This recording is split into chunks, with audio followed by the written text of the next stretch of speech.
Hello. Welcome to the Eddie Conversation podcast. My name is Eddie Vigil, and I am actually co-hosting today with Ryan Koo from the Q&A podcast. We are doing a twofer today, a double wham bam. we sure are. We're trying this out. A little new camera setup on. We're trying stuff here. Be with us. This is episode 69 of my show. Episode Sexy number. Yes, thank you for being that number for me. You picked the sexiest person you wanted to interview for the sexiest number, so I appreciate it, sir. This is episode 4 for me, for the most intelligent number, and that's why I asked Mr. Eddie Vigil. Eddie Vigil. Vigil. Yeah, he said he did his research, but already we're stumbling here. Okay, great. Yes. So we are starting. We're gonna ask a question.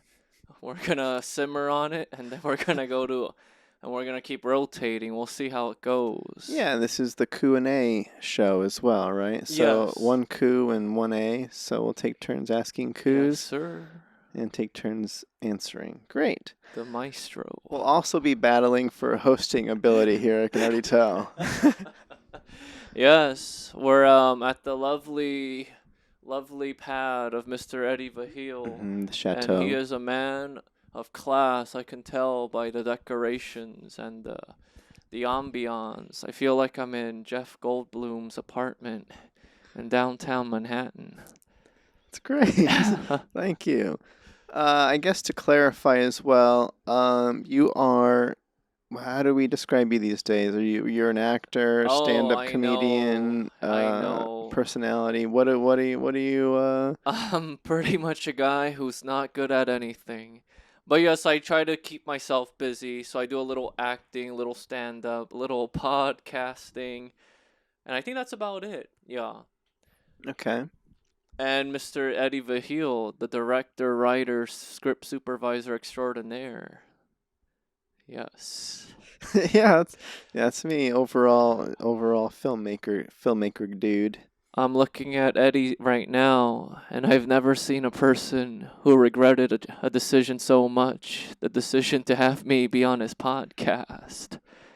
I see the regret in his eyes. No, not at all. Not at all. It's a pleasure having you. Pleasure seeing you. Yes. We've worked together a couple of times now, which is very exciting. Yes. And it was I know we've had our little chances to have little chats on set here and there, but for the most part it's been work.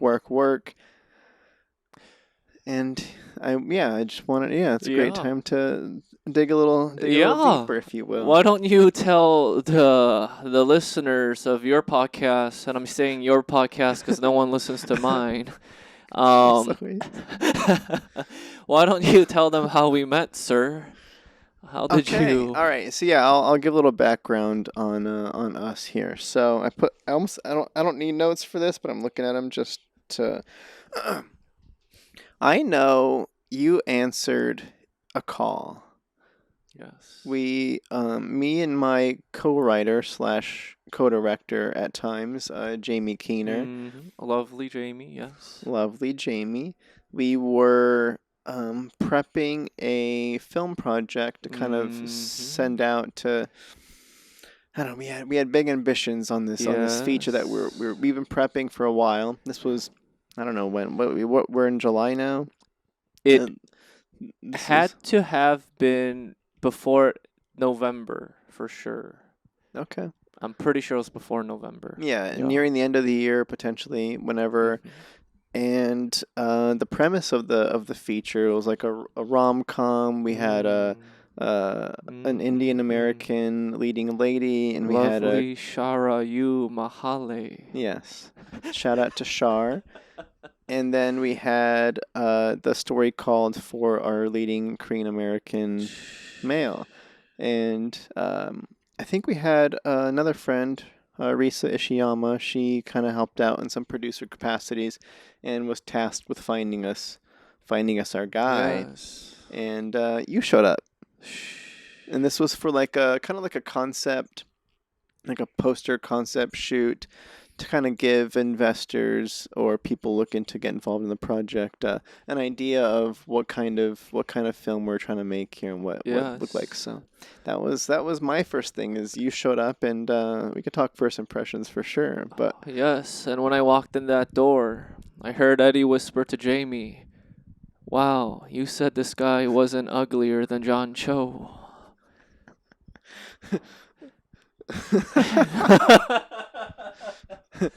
He said, "This guy looks nothing like his headshots." no, nothing was whispered in the shadows. To clarify, but it was cool. Yeah. Then I remember. I forget how recently you had jumped into acting and all that kind of stuff prior to that, but you felt fresh. I was very green. Yeah. That might have been my second or third thing that I ever booked. So I was very, very green. And I mean, I'm still green, but I was very intimidated because Eddie had his sexy shaved head, his director glasses, and I'm like, oh shoot, he's gonna see right through me. I didn't have a shaved head yet. That's right. Yeah, we both had That's the man right. buns at that time. You're right. You're totally right. I remember that now. Yeah. And you were saying you were gonna shave your head because you thought it was gonna make you look more professional. I believe that gives you more of a serious director vibes. I believe that's what you told me. Yeah, there was Or am I making a it up? lot that went into that for sure. I think those are Okay. things that I had said at the time. Yeah. But yes, my first impression of the maestro, that's what I call him. Organized, professional, fair, handsome, kind, efficient. But it was being so green, I was obviously very intimidated, but Eddie made me feel right at ease. He was so professional, so kind, gave great directions, wasn't upset or mad when I probably was doing something stupid. But I felt an immediate comfort as I walked in, so I was very happy about doing that project. But I have a question for you, sir. Okay. How many Korean men auditioned for that part, and what made you pick me? It's a good question. A question that I don't recall the answer for. Oh, that means I was the only one who applied. I believe we had options. I don't remember. Or did the guy you wanted say he was busy that day? It was a tough call because we wanted the guy to have vibes of. It was like this kind of combo where we wanted him to. I don't know, just based off a face too. I don't think Right. we didn't because we weren't paying that much. We weren't. It was going to be like a quick, I don't know, a couple hours or something. Yes. So we didn't. I didn't want to waste. We didn't want to waste time with like, and hey, you did not, send in tapes. Like, no. Let's look at your face. This is a photography shoot. Right. And we just Thankfully, no acting was involved. there was some acting involved. You had to go to some emotional places for sure. Oh, yes. But anyways, yes. I'm sorry. Go on. Yeah, this is so interesting, actually.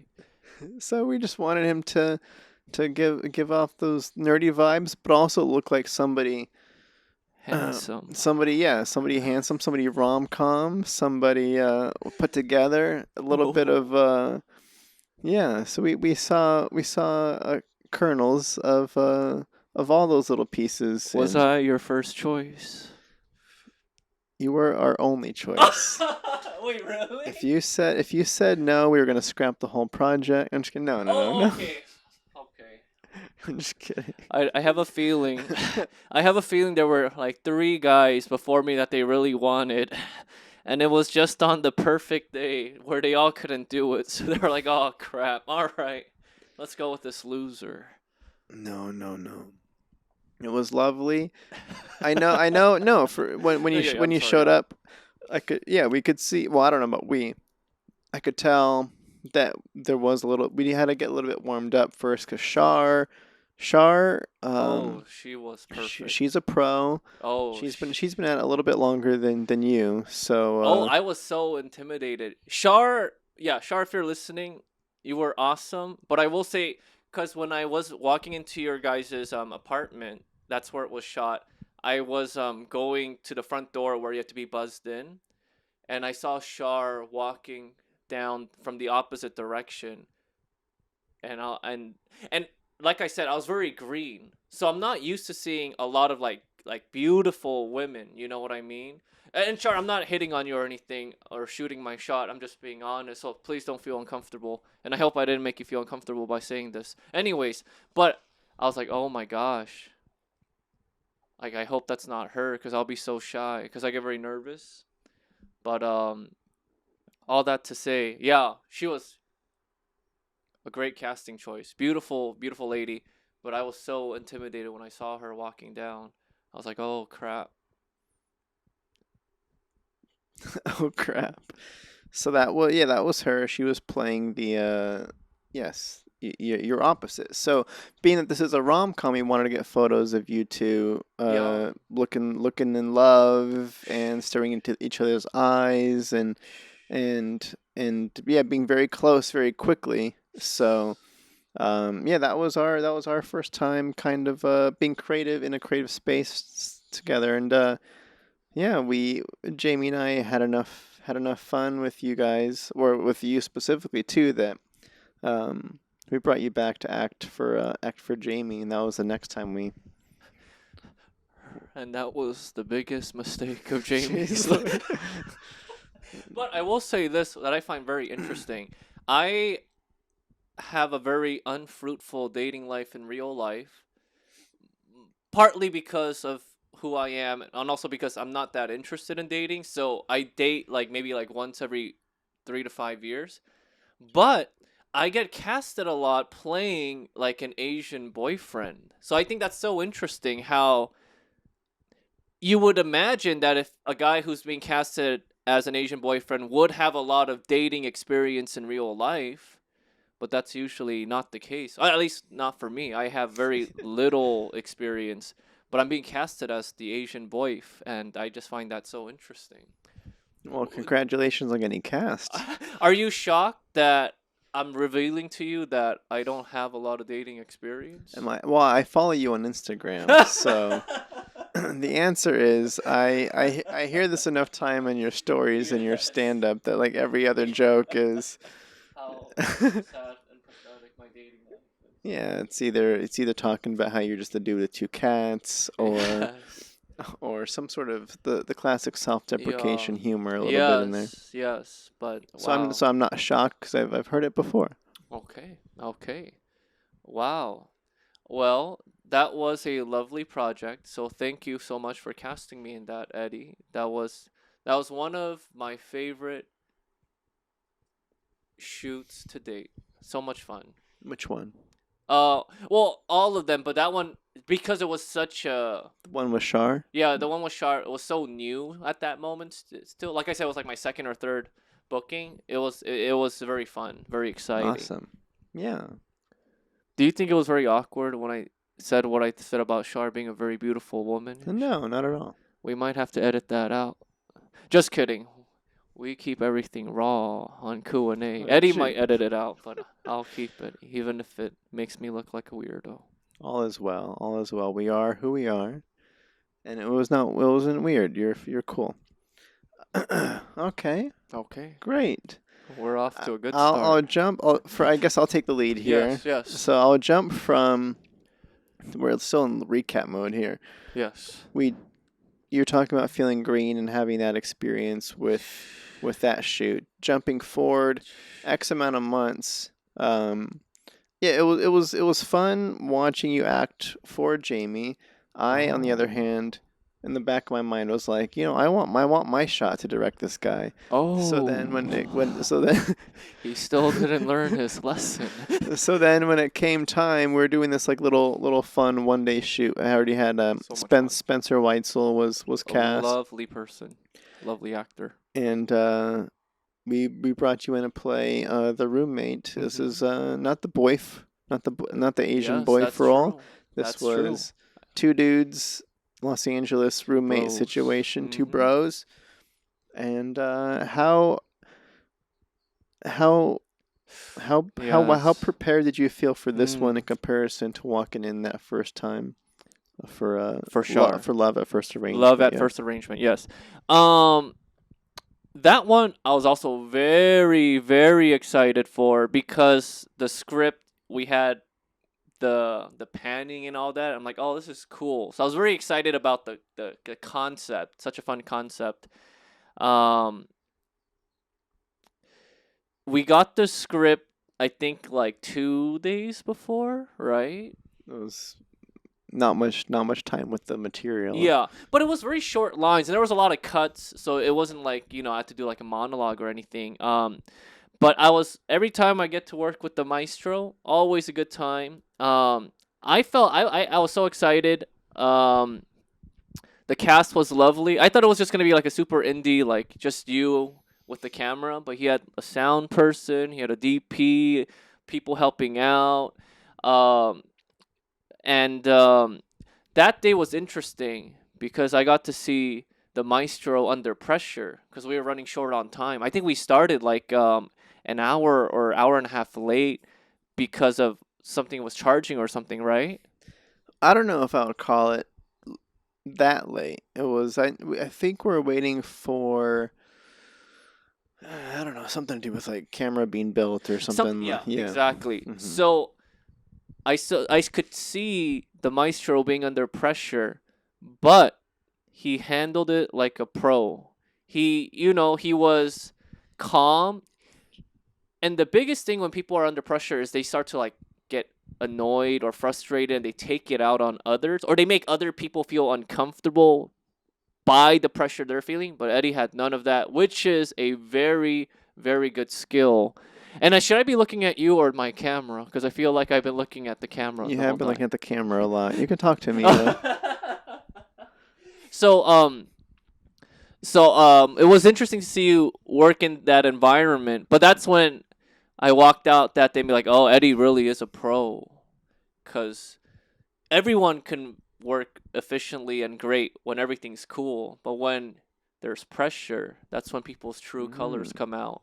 And that's when you get to really see someone's skills and professionalism when it's put to the fire. Okay, nice. Thank you for the kind words. Yes. Yeah, that one we prepped kind of purposefully to be over ambitious. Like we wanted to see how much we can get done Oh. in that single day. It was even like a standard film day is like for whatever reason a 12-hour shoot day.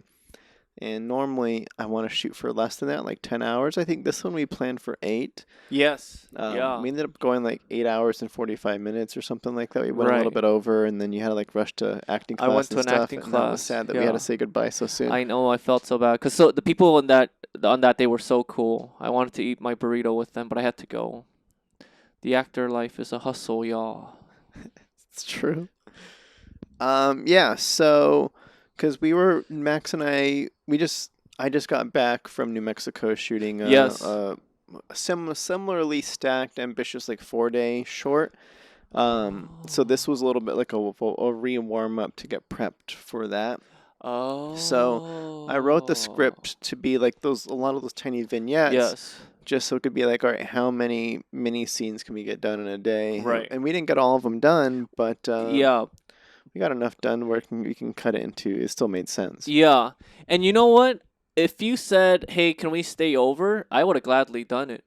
I mean, I don't know if other people would have. I feel like they would have too, because it seems like they all love you. But yeah, you had to cut some scenes, but same, it was just you just didn't let other people feel uncomfortable with the stress you're feeling, and that's a very good tool to have as a leader, and that's what a director is, a leader.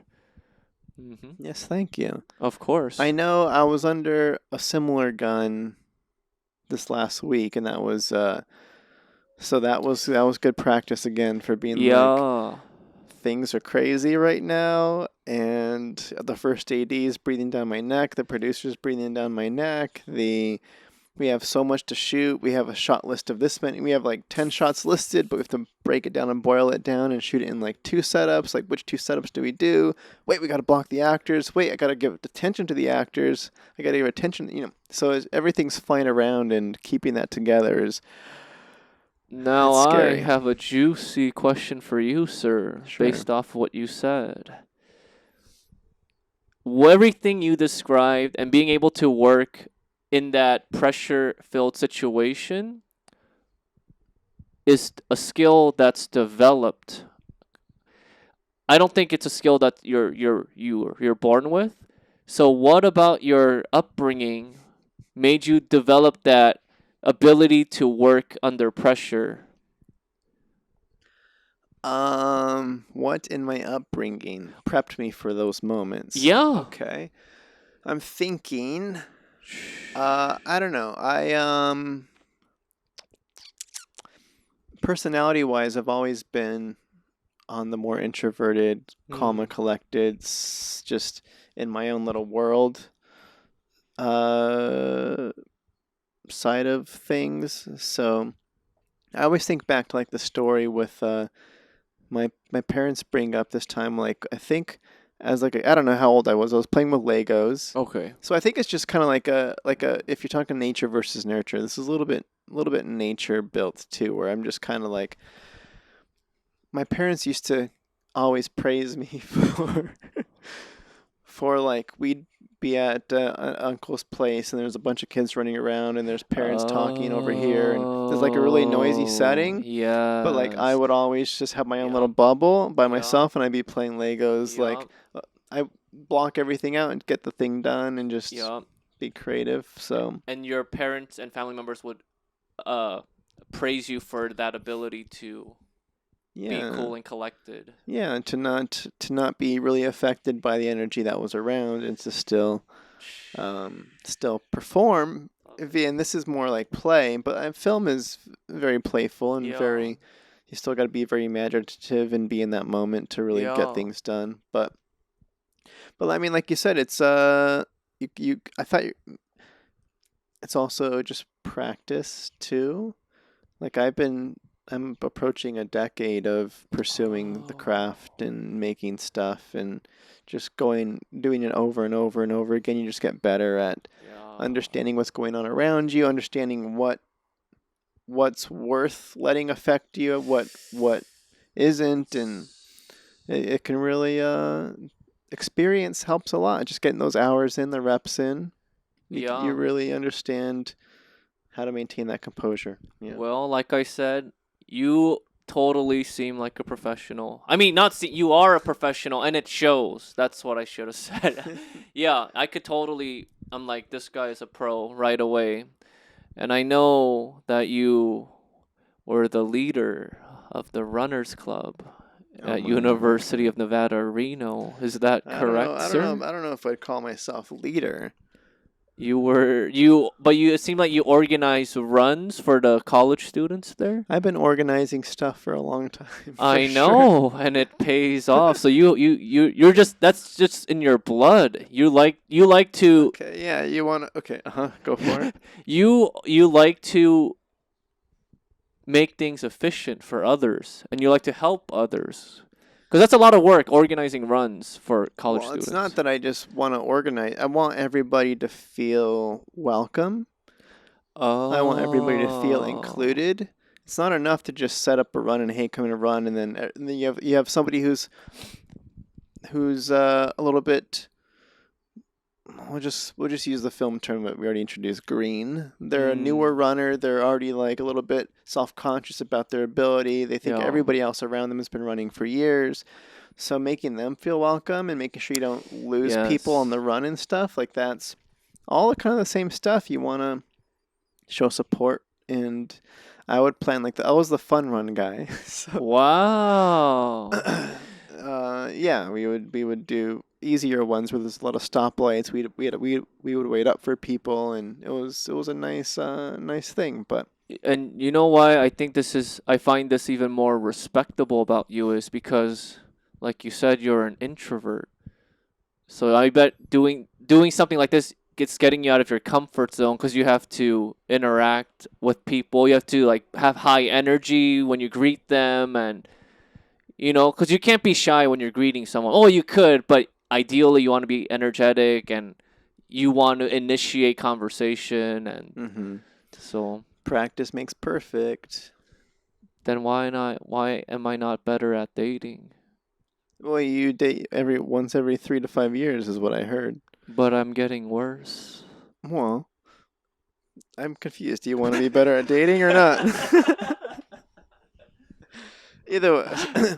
So yeah, I've organized tons of stuff. As growing up in like high school, middle school, I would help organize friends to get together to play like Magic the Gathering or Super Smash Brothers. Oh, And wow. then through high You're a school and magic stuff, guy, yeah. yeah, we would play sports all the time at the park and get 10 to 20 people together Oh, quite that's a lot. often. Yeah. Into the running club, and then I had like a whole game night thing where I hosted game nights for like a couple of years. Wow. So anything to get people together really prepped me well for getting film shoots together. It's all the same. But enough about me. I want to ask a question No, about sir. you. Okay, we'll be back. I'll throw a softball question. So, Ryan Koo, Yes. your Instagram tag and your website, you have the name as Yes. Hank Yol Koo. Yes. Can you explain? Okay. Thank you. Sorry, I just thought it was such an Asian name, so I thought if I make it sound cooler. Okay, yes, Hank, explain that name. Yeah, so Hank Yol's your real first name. Yeah, that's my legal name. Okay. I was, yeah. Okay. No, No, I just want to clarify. So, yeah. Hank Yol. Hank Koo. I was born in Korea, so that's my actual name. But when you have like a lot of immigrants who have foreign names, they usually adopt an American name. Mhm. So I came here when I was 7, and I adopted the name Ryan because I really liked lions when I was younger. So my mom said, "Okay, you like lions. I'm gonna call you Ryan." And my brother's name was Leo because of that, because of our love for lions. And yeah, Hank Kyo's my legal name, but I pretty much go by Ryan. Like nearly nobody ever calls me Hank Kyo. Yeah, but it's okay. Copy you. I kind of figured as much. Yeah. Oh, did you think it was like my No, actor name or something? which one, Ryan? Hank Kyo. No, no. I Okay. figured that was a response, but I'm like, I wonder, because you still embrace it in the way of it's still your website. You search Hank Yol Koo, Yeah. so it's a little. I have this weird thing where I want my name. Like I have maybe I don't know what it is, but I want to use my name. Like I don't Your want to be called like Ketchup Boy or Asian King or whatever. I want to be called like my name, and that's my brand. But Ryan Koo was already taken. I actually know the Ryan Koo that has my website too. We met. It was weird. That has your website. Or that has the domain name, which is also his name. I know. Haha, I'm a narcissist. But I have this weird thing, and I'm like, okay, well, I can't have Ryan Koo. Next best thing. I don't want to do like and that's my OCD. I don't want to do Ryan Koo 1 or Hey Ryan Koo or X Ryan Koo X. I want my name, and the next best thing was Han Kyo Koo. So Have you considered reverting back to your given name, or is that too much of a stretch? Or do you not have faith? great question. I think I'm just gonna stay Ryan Koo because no one ever calls me Han Kyo Koo like ever in my life. Well, So you can. Yeah. Okay. I don't have the desire to like rebrand myself or like have like a reawakening, like, oh, I'm a different person, you'll now call me Han Kyo Koo. I'm not like a Korean super Korea lover or something. I'm fine being called Ryan Koo. Okay. But I will say sometimes when people saw my name Han Kyo Koo, they wouldn't even try to, and they can't pronounce it. They would just call me Korea. In what context is it? Are you talking like high school? Or are you talking about Yeah. as a grown adult? at a checkout line or something. Yeah, like at a like not at high school because they could probably get canceled, but like in like little clubs, they're like they see my name, they're like Han in Korea, and this happened to my friend. Her name is Shekinah, and she said sometimes if they can't pronounce it, they would say Ch- China. They would just say like the Asian country that they remember. That they assume. Yeah. Oh my, that's not cool. That's not cool. Hankyo looks. That doesn't look hard to pronounce. They could at least say Hank. Exactly. Well, good thing they didn't say North Korea. At least they kept the neutral Korea. Yeah. Versus, I mean, it would be South Korea would be correct. Yeah, that's true. If they just said South Korea, I would be less offended. Now it's my turn, Maestro. Okay. Go for it. Okay, so did you go to school at University of Reno for film? Did I go to school?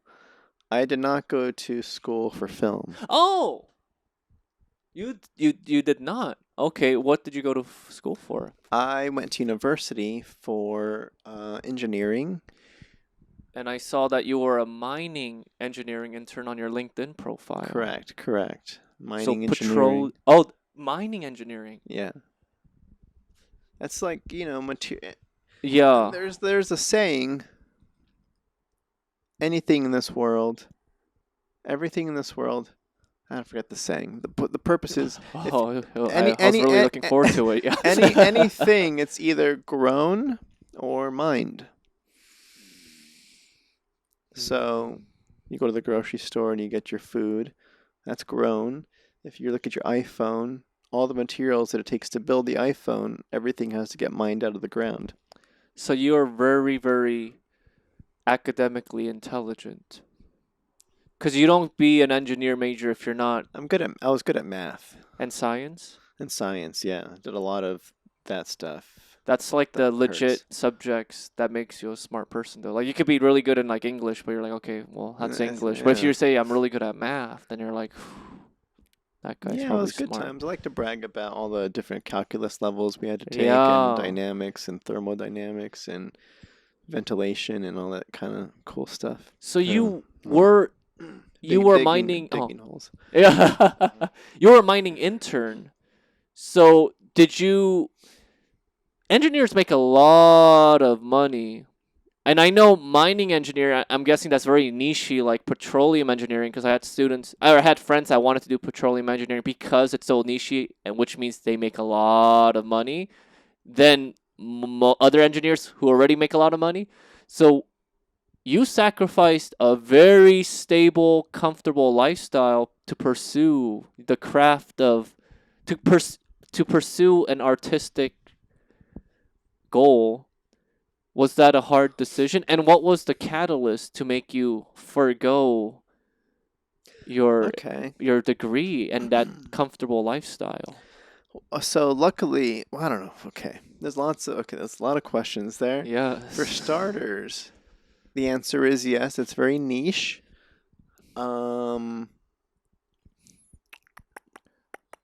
The overall initial plan was go to school and get the stable high paying job, and then eventually move to LA and pursue film. It was always your filming was always the goal. At some point, somehow, yeah. Initially, I wanted to be an actor first. Oh, you would be a great actor. And yeah, so that was the initial plan, was because mining engineers will commonly make 6 figures out of college. So year one, making bank, do a few years, move to LA with stacks in your back pocket. Yeah. Oh yeah. By that time, smart. to build the experience. But I don't know. There's a couple of things there. I'm thinking about my last semester of college. I was so burnt on all the sciences and math that I'm like, well, just for me, I'm gonna take a acting 101 class, and that relit my creative spark, reopened me up as a person. I was kind of like dying inside for sure. Yeah.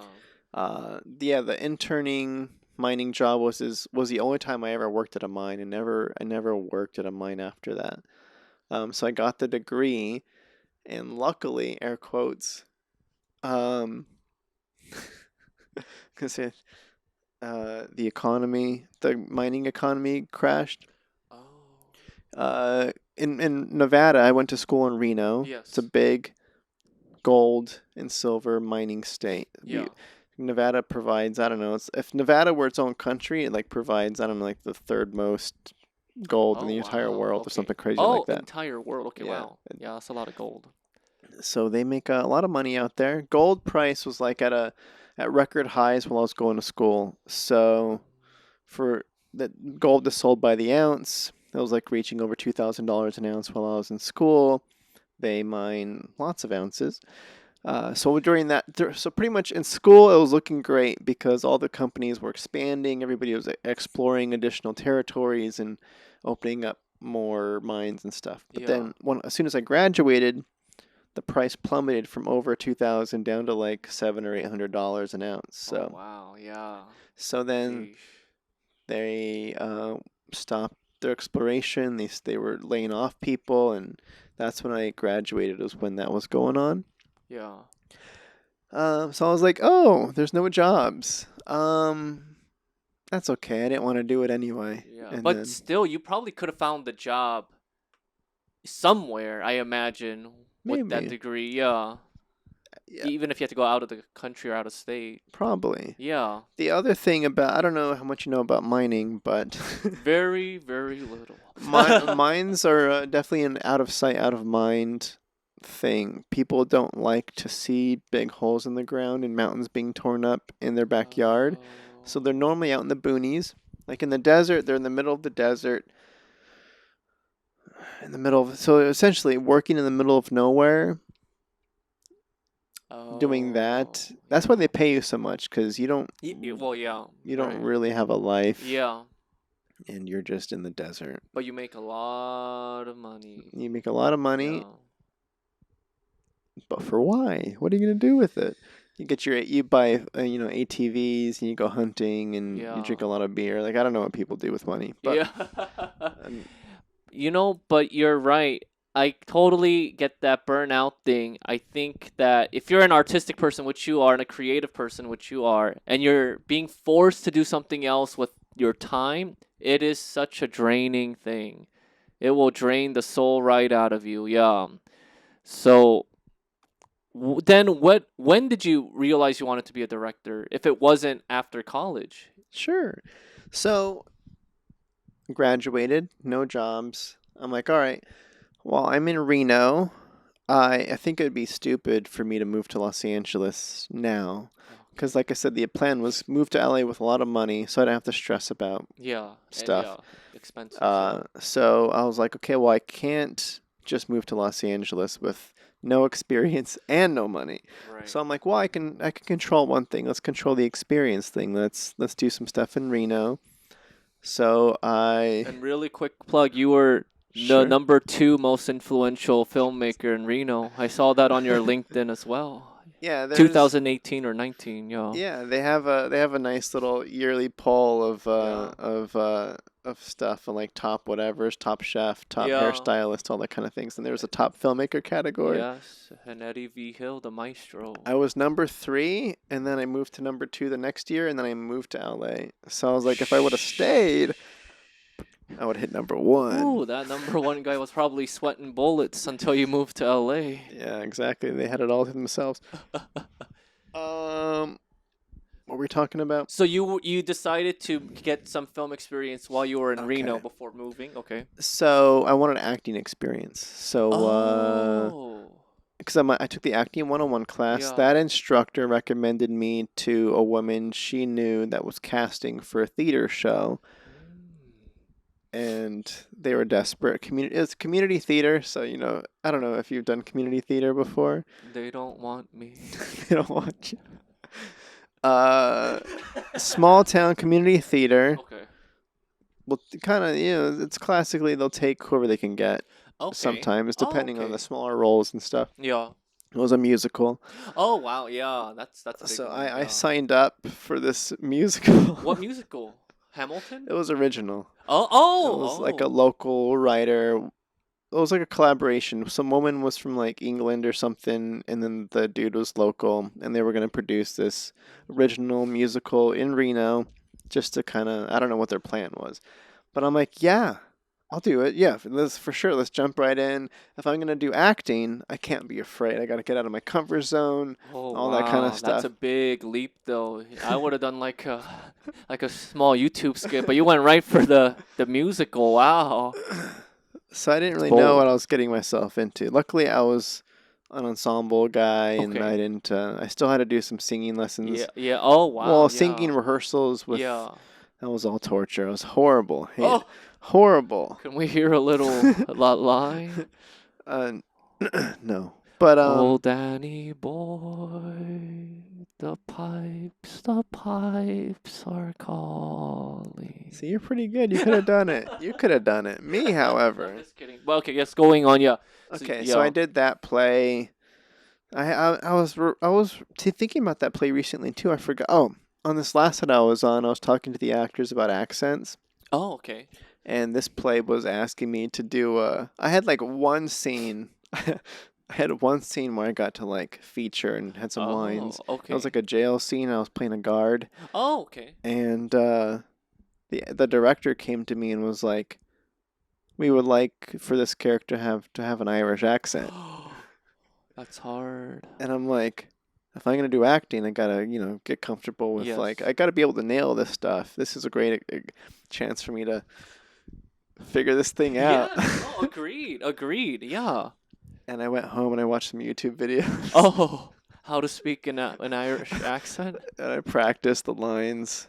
What And were the I don't lines? remember. This has been so long. Okay. I don't remember the lines. I remember showing up like, I don't know, a few days later or something crazy like that, like a week later.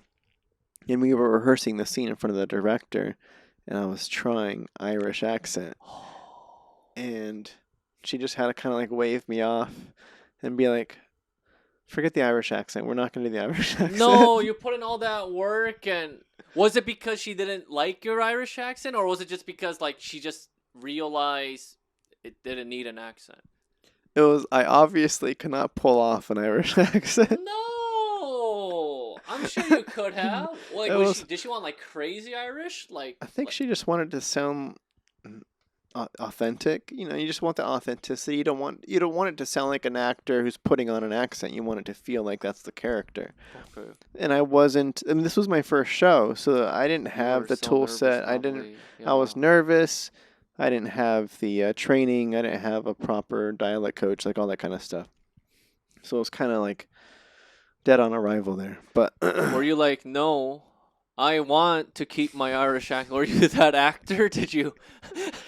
I was like, thank you so much. Oh, well, how did the lines go without the accent then? No, it's fine. I don't Okay. know. So I did that one. I did another play later that year. Oh, wow. I took some scene study classes for about like a year. Wow. And then I realized, okay, this is the long answer to get to. I realized like I didn't want to be on a stage. I wanted to be on camera. It's different acting. I wanted, Yeah. I wanted, Yes. I Yeah. wanted to. I liked more of the short form. Like you only need to know X amount of lines each setup Yeah. and stuff like we were talking about Yeah. before, where there's a lot of smaller vignettes, a few lines here. Yeah. You can kind of go bit by bit. You didn't Exactly. need to know the full Yeah. play Yeah. and then go on stage and Yeah. just yeah. Yeah. It's a lot more hardcore And to you do get that. to retry it. You only have to do it good once and then you can move on. Right. Like, That's also true. Yeah. Yeah. so a lot of benefits to film. Yes. Yes. But there's really no film going on in Reno, so I decided to produce my own stuff, like a web series. Oh. I was convinced from like my roommate at the time too. She was like, just go for it, do the thing. And I committed to a 10-episode web series. Did that. And I did all that work so I can act. So I wrote roles for myself, but then I had to write it, I had to direct it, my girlfriend at the time was like shooting it for me. I had to edit it myself. I had to coordinate people and get them to show up to set, figure out sound. So You're a hustler. I respect hustlers. boom. You're a hustler, sir. So it's a little bit of a self-fulfilling prophecy in a way where I had so much going on in my mind every time that I shot one of those things that I couldn't give my full self to the actor Yes. Yes. because I'm Yeah. thinking of Yeah. everything. Yeah. So I couldn't really, I've never really had an opportunity to go 100% actor because I'm always producing it or directing it or Right. something else is splitting my brain where Yeah. I just can't be there as an actor. Yeah. So I hated acting because I just didn't feel like I was giving my all Yeah. to it. Yeah. But I loved the coordinating. I loved the putting others in front of the camera that wanted to be there. I loved editing the pieces. Yeah. And I loved writing. Yeah, I loved the whole process except for the acting. So I Yeah. tossed that aside and kind of yeah, found my home more on the directing side and eventually fell into script supervising and now here I am in LA. Those are my main two pillars is continuity and director producer life. You're so right. I recently um I'm trying to shoot a short film. Same thing, directing it myself, and I'm also doing the sound. I'm doing the shots and all that because as an actor, there's a lot of waiting for auditions, and also you want to put out your own content and whatnot. Just do everything you can to make you more castable, or But you're right. I noticed that I can't there's so many things I have to think about that I can't. It's so hard to just put off and just focus on the acting. So it wasn't as enjoyable as well. Um, but wow, you're you were self taught. You're a self taught director. If you didn't go to how did you manage to figure out how to do all that directing stuff then if you didn't even go to school for film and you took acting classes, you didn't take directing classes. Yeah. Um it's bit by bit. It's baby steps. So I know when I was taking scene study classes, you're essentially breaking down like the your instructor is essentially a director where they're talking to you about intention, they're talking to you about Yeah. blocking, they're helping you break down as an actor what to come prepared with. I know watching her give direction to all the actors was like she was great and I pulled a lot from her and I was like, okay, that's she's pseudo directing right now. So I got a lot from watching her because she was scene study for film, most specifically film. Um, and then I did all the work that I could to end up on other sets to help people in any capacity that I Oh. could. So I would be self producing my own stuff and then volunteer anytime that I could to stuff that came into town. There's like, there's a few days where some small feature would be shooting at a casino or something. They'd be looking for local volunteer PAs, and I'd be like, yeah, please, take me, take me. And then I'd go out, witness that set, pick up what that AD was saying, pick up with how that director was handling themselves, Oh, it's pull that, yeah. bring that to my You're own thing. Yeah, there's stuff. completely self-taught by experience, and yeah, Yeah, that's the best way. watching and then doing and then watching and then doing back and forth for like 5 years before I moved to Los Angeles. Shh. That was my film school. Yeah, Yeah. you a hustler, man. And now I'm here. You're a hustler. So I try to do the best that I can to be giving in the same way. Like it was really hard for me to get those kernels of information when I was coming up, where a lot of people didn't want me on their sets. Like they're like, "Oh, we got our Oh. people. We don't really need any extra help. You'd be kind of getting in the way, kind of thing when you want to learn." So I try my best to be a little bit more open than that with my stuff. I want people to show up, and when they show up, I'm not abusing their time. I'm trying to make it educational for them and include them and all that kind of stuff. So I try to, that's where I come from at it from. But yeah, The maestro. that's me. The maestro of Reno. Yeah. That's awesome. Thank Thank you you. for sharing. Thank you. I want to talk about you a little bit. I'm an open book. Um, Can we talk a little bit about your origin and your switch into this performance side? I know a little bit about it, but I would love to hear more Mm, about what prompted you to jump into stand up, what prompted you to jump into acting at mm, all, what you were doing before, what the dream was before, and what changed in there, if you mm. want to set the scene for that. How much time do we have? Got 5 minutes. Wait, really? No, just kidding, just Oh, kidding, okay, just kidding. okay. I was like, oh man, that went really fast. Yeah, that's a great, wonderful question, and it's gonna be a long answer We probably. got time, we got time. Yeah, well, my goal for the longest time since I was a freshman in college was to become a college choir professor until the pandemic happened. So I have one, two, three, 4 degrees in music education or choral conducting. So I was very set. I'm like, this is the path for me. This is what I want to do. This is my passion in life. Um, so all that to say, I was in choirs for a very long time. So I was performing in front of people. Um, where I got very comfortable being on stage, or not very comfortable, but I was comfortable on stage. It wasn't like when I decided I want to do acting, like it wasn't a big jump because I was still performing, I was singing in front of people. I just wasn't acting in front of people. What changed though is the pandemic. And I'm gonna spill some tea here. So if some of my high school students are listening, you're about to get some juicy deets. Um,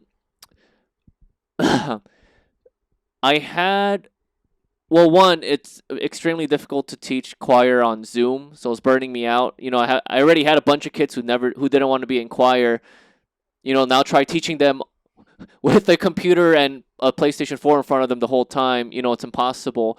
So that was burning me out, and my principal was being weird, and it all started from a Zoom meeting where I was eating a bowl of noodles, and he like super passive aggressively yelled at me in front of everyone, saying he literally like said like, don't, you shouldn't be eating, blah blah blah. But here's my thing: I was only eating on Zoom because, one, you never told us we can't eat on Zoom, right? You never said anything. Two, a lot of people had their screens off. Some people were driving. Some people were obviously not paying attention. So it's not like everyone was focused and you said don't eat, and I was just eating on Zoom. I was eating on Zoom because I thought you could do it, and other people were doing worse things like having their screen off. I guess maybe if I turned my screen off, he wouldn't have yelled at me. Who knows? But anyways, he yelled at me, and I'm like, okay, cool. I'm sorry. I didn't. I wasn't like uh, angry. I thought it was like an overreaction for sure. But I was like, okay, I'm sorry. I won't do it again. And I moved on. But after that, he tried to like find all these things to get me in trouble. Like stuff that happened like from the year before too. So he would bring up like old stuff ever since that meeting, which I thought was weird. So I think he was like butthurt or something, and he was trying to like punish me more. Like, so I'm saying he was probably very petty. And then he would also find new things to get me in trouble that he never was concerned with before. Like, I had a social media page for the choir page, and sometimes I would post like goofy clips from rehearsal. And I posted a goofy clip of a student, and then that student commented, "I'm dead," with a skull emoji, which is obviously a sarcastic, "This is so funny." Yeah, dying laughing, yeah. Yeah. And he called his parents and said, "Is your kid suicidal?" And the kid obviously wasn't. He's like, "No, no, that was a joke, clearly a joke." But he brought that up to me like, why are you saying this to students? Like, they could commit suicide. Like stupid things like that. And And then he put me on probation and said, if you do something off, I'm going to fire you.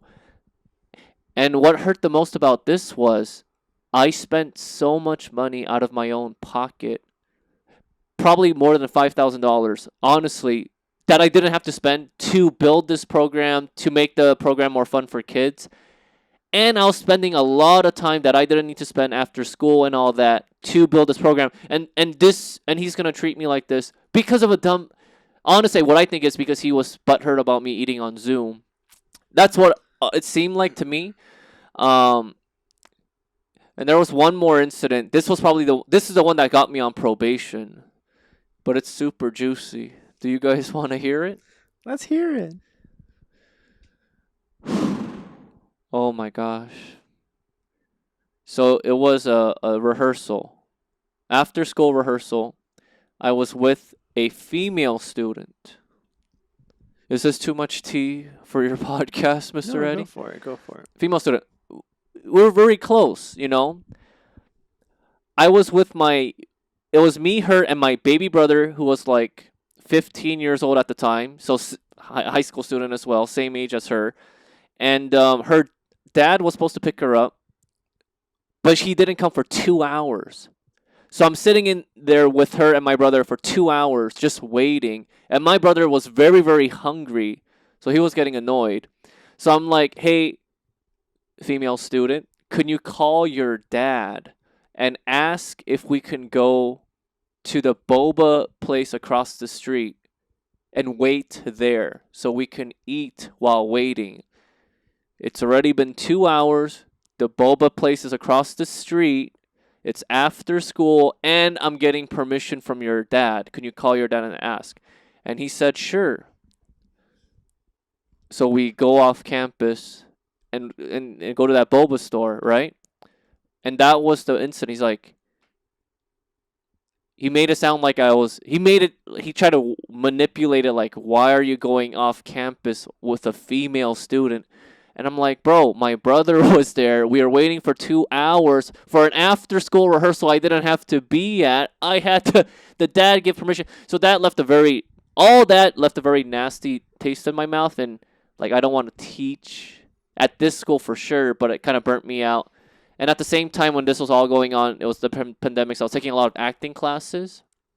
And I was having a lot more fun doing acting classes, improv classes. And How did the principal get word of the waiting across the street story? I think a teacher saw me going off campus and told him or something with the student and my brother. Yeah. Gotcha. Yeah. But you know what the funny thing is? When I told him I'm gonna quit, guess what he said? How can we get you to stay? Maybe you don't treat someone who busts their butt to make your choir program good like poop, you know? Mm-hmm. So that's when I knew it was just being petty. It was a power move, and you know. So well, I know the pandemic was still raging when you made the call, right? Like school hadn't opened up yet, you weren't going back to in person, all that kind of stuff. Had you considered waiting through the pandemic and finding another program to go to, or you knew that because being that you didn't have to go back to that program, but maybe Right. you could have gone to another Yeah, one? I definitely thought about it for sure. But you know, I kind of like you. I hate doing something that I'm not passionate about. And by that point, it was 2 years of forcibly not being able to do that I was passionate about, which is choir conducting. So I was forced to be burnt out. And I knew that I just didn't have the same amount of passion than I had for acting. So I knew that at that point, if I did go to another program while I had this newfound interest in acting, I probably would have been burnt out again. And also, I would have been teaching kids without them being my first priority. And I didn't think that was fair either. But But also, I always had the acting bug. When I was in middle school, I wanted to be an actor. I went to a summer camp, but I was horrible. When I was a freshman in high school, the only class I ever got an F in was my drama class. My high school drama teacher failed me my first semester. Second semester, he gave me a 70%, which is the lowest passing grade. But he really didn't like me. But we had for our final, everyone was performing for a play, but he had me go to the back and spray paint a table black, and that was my final. What? Yeah. If cancel culture was popular then and that got out, hell, he would have been canceled so fast. But he handed me a spray can while the play was going. On the day of the play performance, he personally pulled me out, took me to the back porch, gave me a spray can and said, "Spray paint this black." Spray paint this black. This is your final? Yeah. While everyone was performing in the very next room. Wow. Oh my. Oh my. That's sad. And I spray painted that table in character of a sad, depressed student. So you jumped into. All right. So you've had the bug. However, because I was thinking back to okay, you're talking about high school, right? That's high school. Mm-hmm. I had zero ambition to try acting in high school, even though I liked the idea of acting. I waited till college to try it. I couldn't do it, but I did think about I was horrible in high school too. I was so bad in acting. I was in a Shakespeare class where it was more the literary English side where you're reading and stuff, but there was one assignment where you take a play and you make a 5-minute short out of it, and I got to act and do some editing on those things. Okay. And it was just the worst. It's just so bad. Why? It's just so. Well, at the time I didn't even know how to inflect my voice. I was just monotone high school kid, shy in front of the camera, nervous about the thing he wants to do, and I just couldn't. It was just horrible. What gave you the acting bug? Well, it's the way that I explain it these days is it's more I feel like it's a normal person thing when you watch a movie. Yeah. And you get excited about movies. Yeah. The thing that you see the actors. You don't really understand what goes on behind the scenes or how the thing is made. You're just like, oh my gosh, wearing that Spider-Man suit would be sweet.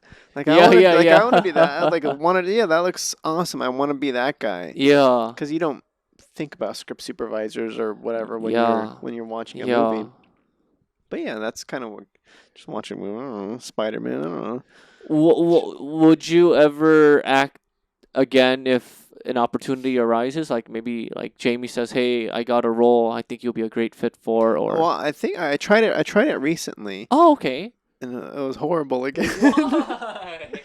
Well, because I don't know. If you go to my Instagram, at Eddie Vigil V. Yes. For those that aren't following me yet.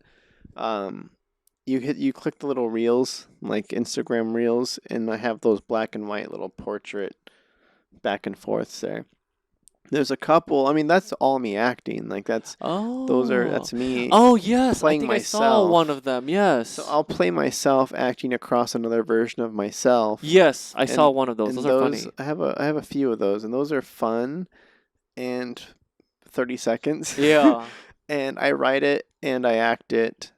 And it's meant to be acting as a joke too. It's not serious acting. But that I enjoy that.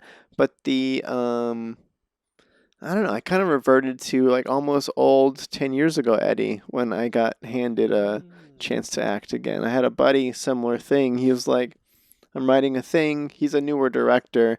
He's like, I just want to make another short, and I wrote a role for you. Would you be down to do it? I'm like, yeah, for sure. Let's do it. Me as an actor, I haven't had a chance like this for 20 years. Yeah. But I hated it. Really? You hated it? I hated it. I did not enjoy it at all. I didn't like it. That's interesting. was busy working the week leading up to it too, so I didn't really put much time into the actual prep, like the character building. I didn't really act it out much on my own or anything like that, so I didn't really prep for it. I think that's partial to blame. But then there's this thing too that I don't hear a lot of actors talking about, but it's the preset hanging out with actors waiting bit. Like I wanted to Yeah. feel that out, and I was like, okay, I'm usually the guy on set Yeah. managing everything and then calling the actor when it's time to come, but Yeah. being the actor waiting to get pulled to set, it's kind of a thing of its own. It's like its own little pseudo side world there that Yes. I was sitting there nervous. Right. My nerves were building, and it was just like actor talk. I'm like, I'm not an actor. Yes, you are, sir. Yes, you are. I don't I I I do the podcast because I enjoy talking to people and I want to dig a little bit deeper and get you can't really do that Right. in that kind of Outside. Yeah. setting. It's small talk, it's talking about trying to get our agent or talking about this latest gig you're on or and I'm Yeah. like I don't really I don't care for small talk. I don't like it. Yeah. And I'm kind of like I want to almost be the actor, but like I just wish I guess like I had my own trailer and I could just kind of wait there, Oh. hole up Yeah. and prep and then just get called when it was time. I would have preferred that versus the group Yeah. setting. Yeah. But then I get called out and I just kind of ramped it up too much in my head. I thought too much about it and I feel like I tripped up a little bit and I was just really nervous and sweating and stumbling and Well. in my head, it felt really bad, but I don't know. I think I got a couple of decent moments there, but I Oh. did not enjoy it. But maybe I just gotta. I feel like Wow. it's just more of like I hadn't done it in a while, and I built it up too much. So if I kept doing it or I did it more, I'm sure I'd get more comfortable. Well, what was the director's feedback? Was he trying to coach you or? Well, again, he's a newer director too, so I don't know. I feel like there's an element as well where I've helped him like he's watched me direct play. I've directed him before. We have that, but then directing me and like I don't know. I don't really feel like it was 100%. Uh, I don't know if he would have spoken up about giving me direction if Mm. he just kind of let me do what I was gonna do and called it good. Like I don't know. I didn't want to ask how am I doing. Like I didn't even just like let's just get this stuff scared. Would you I should say? ask him though. So,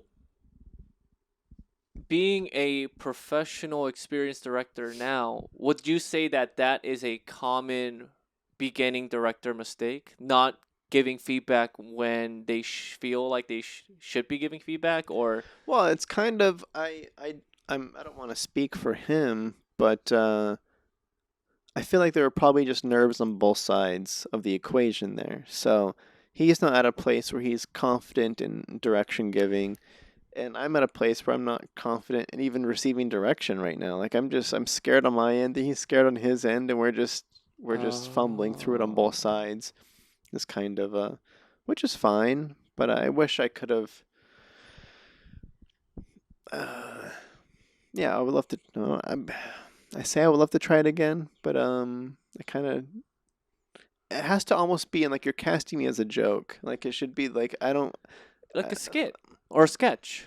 yeah, where it's I don't know, it's tricky too. I What don't. Let's see. So you have a black belt. Hold Just on, kidding. sir. I have Just a good question here.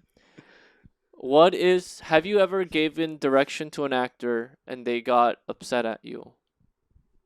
And if that happened, what's the worst situation? What is the worst story of that? The most an um actor got mad at you after giving them direction. okay.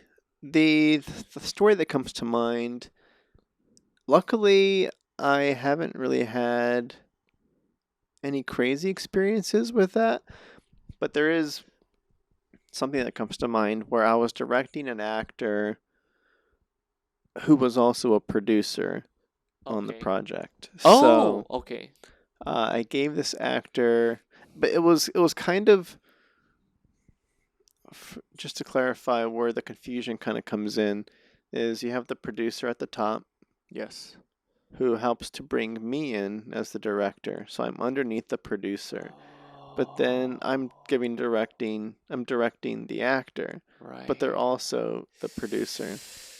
So I'm coming up That's with my own awkward. I'm coming Yeah. up with my own creative vision, and I have ideas for what the actor can do. But then the actor also has ideas because they're the producer. So the only instance that kind of happened with where that got muddy was I had a vision and I communicated it with the team, and we're all setting up to accomplish this vision, but I didn't keep the actor in mind for the thing. I was like, oh, in normal situations, it'd be like I'd go to the actor and I'm like, all right, Ryan, so we're setting up for this. We're going to shoot it like this. What I need from you is this and this. And ideally, if you have notes on it, we can kind of work through that and kind of meld it together. In this situation, the actor kind of fought back a little bit on the thing. I was like, why are we doing it like that? And it was kind of at the end of a longer day. It was like near the end of the week, and we're just kind of tired. And it ends up being like we're on set right now, and the people are waiting for us, and I'm trying to explain to you. Ooh, So awkward. we're currently set up for this. If we can just shoot it like Oh, this, because like that sort of thing. But it wasn't like nobody was yelling, nobody was. It was just kind of like an obvious awkward discomfort on how like did a it get resolved? Did he just uh say like, okay, fine, or we shot two variations of it. So it was more of like, all right, we'll do it like that, but first let's make sure we get this one, and then we'll move the camera and we'll shoot it like this. which one made it to the shot? The the not my vision, which is fine. They were Was that close your enough. choice? No, I was not in the ed. I was not. I wasn't in the post process for this one. Oh, shoot. But it's fine. It worked. It worked well. It was just more of like a stumble towards the end of a long week, and we're tired, and the communication was a little bit thin on that one. So it was just like but that's a little bit. Yeah, it gets a little bit convoluted with the whole titles thing. Is Yeah. producer, actor, director, and who has final say and what's going on there. How do directors feel when they suggest to an actor that we're gonna do it like this, and the actor says, "Well, can we try it this way, or can what if we do it like this?" Do they like get when actors try to join in the creative process in that capacity, or do they just prefer actors to be like, "Oh, you want it like that? Okay, I could do that for you." Well, I guess let me clarify.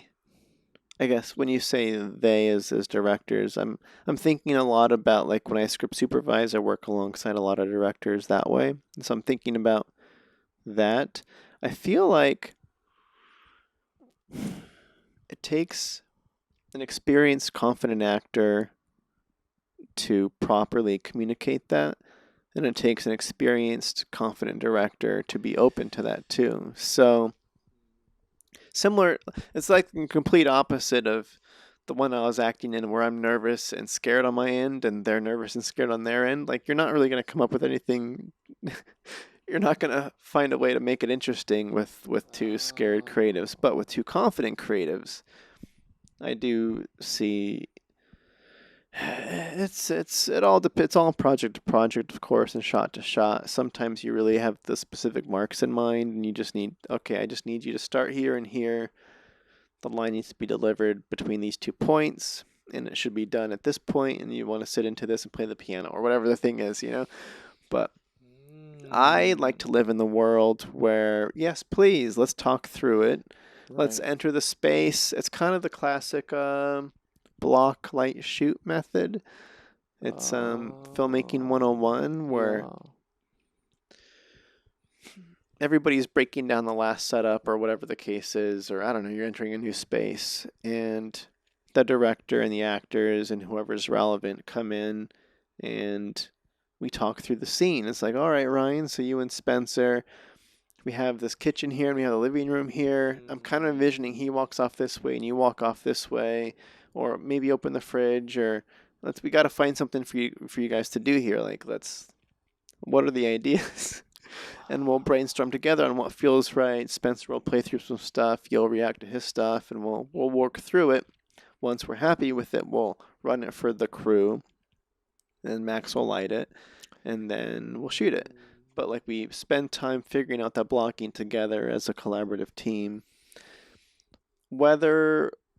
Ideally, I come in and I've seen the space before. I have ideas. I've been prepping, and then ideally you've been prepping too, and you're like, well, I imagine blah blah blah, and I'm like, all right, cool, yeah, let's work that in, let's figure that. Or maybe I like the thought, but let's not do it that way or Right. whatever. But I think voicing stuff is important. Have you ever gotten upset on set? Have I ever gotten upset? Do you have any? Like angry at someone on set where you had to express your anger towards them or your discontentment? The only time I would be curious to hear how others received these moments, but when it's crunch time, Like you have like 2 shots and you have like 20 minutes left? yeah, Like when that? you have no time and a lot to do, and me as a director understand. Okay, me as a script supervisor too, I understand coverage. I understand. Well, me as a filmmaker in general, I understand how things are going to cut. I understand what I need to have a scene in the edit. I understand. Um, I also work as a first AD on occasion too, so I understand timing. So when I am told we have an hour, and in my head I know how many shots I want to get, and then I hear conversations around me of stuff that is not currently useful or helpful to help us get what we need in the time that we have.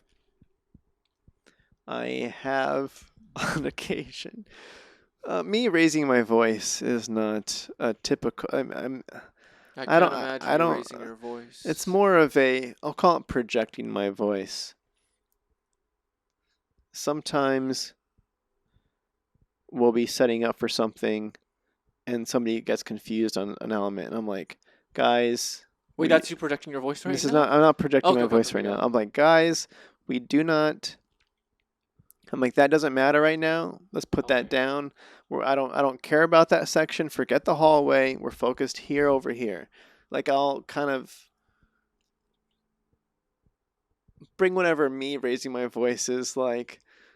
I try to keep that calmness. I don't want to Create tension. Yeah, I don't want to create tension, but I gotta put my foot down and be stern with it too. It's like, I thought this through. We already shot the hallway in this other shot. Like, we don't forget let's get the thing that we need right now. This is the spot that we need. Camera should go right here. It should follow our actor from here to here. And this is what we're setting up for. Let's stop wasting time over here. So sometimes I'll cut off conversations and be like, I don't care about this. Focus here. Do you think in the future you'll ever have to raise your voice and get upset at someone if they're like, let's say you told him multiple times, like, let's focus here, and he keeps talking, or he ignores you, or he talks back and says, like no. No, that's not my tactic. That's never my tactic. So you would never ever raise your voice. I don't know how to raise my voice. You never raised your voice against someone, like yelled at someone? It's not productive. It's not helpful. But if you're mad, sometimes you can't control it. What I do is I go the opposite way, where I'll speak quieter. Like, I kind of prefer to go from I'll call it the disappointed dad perspective Oh. on, like, I'm sad now, and I don't like that. Like, I'm just not happy right now, and now I'm not having fun, and the moment's ruined. Like, that kind of stuff. I'll kind of like, what are we even doing here right now? Like, I'll Have you kinda, said this before on set? um Because that was very scary just now. Like, that really defeated me. Like, oh, fudge, I messed up.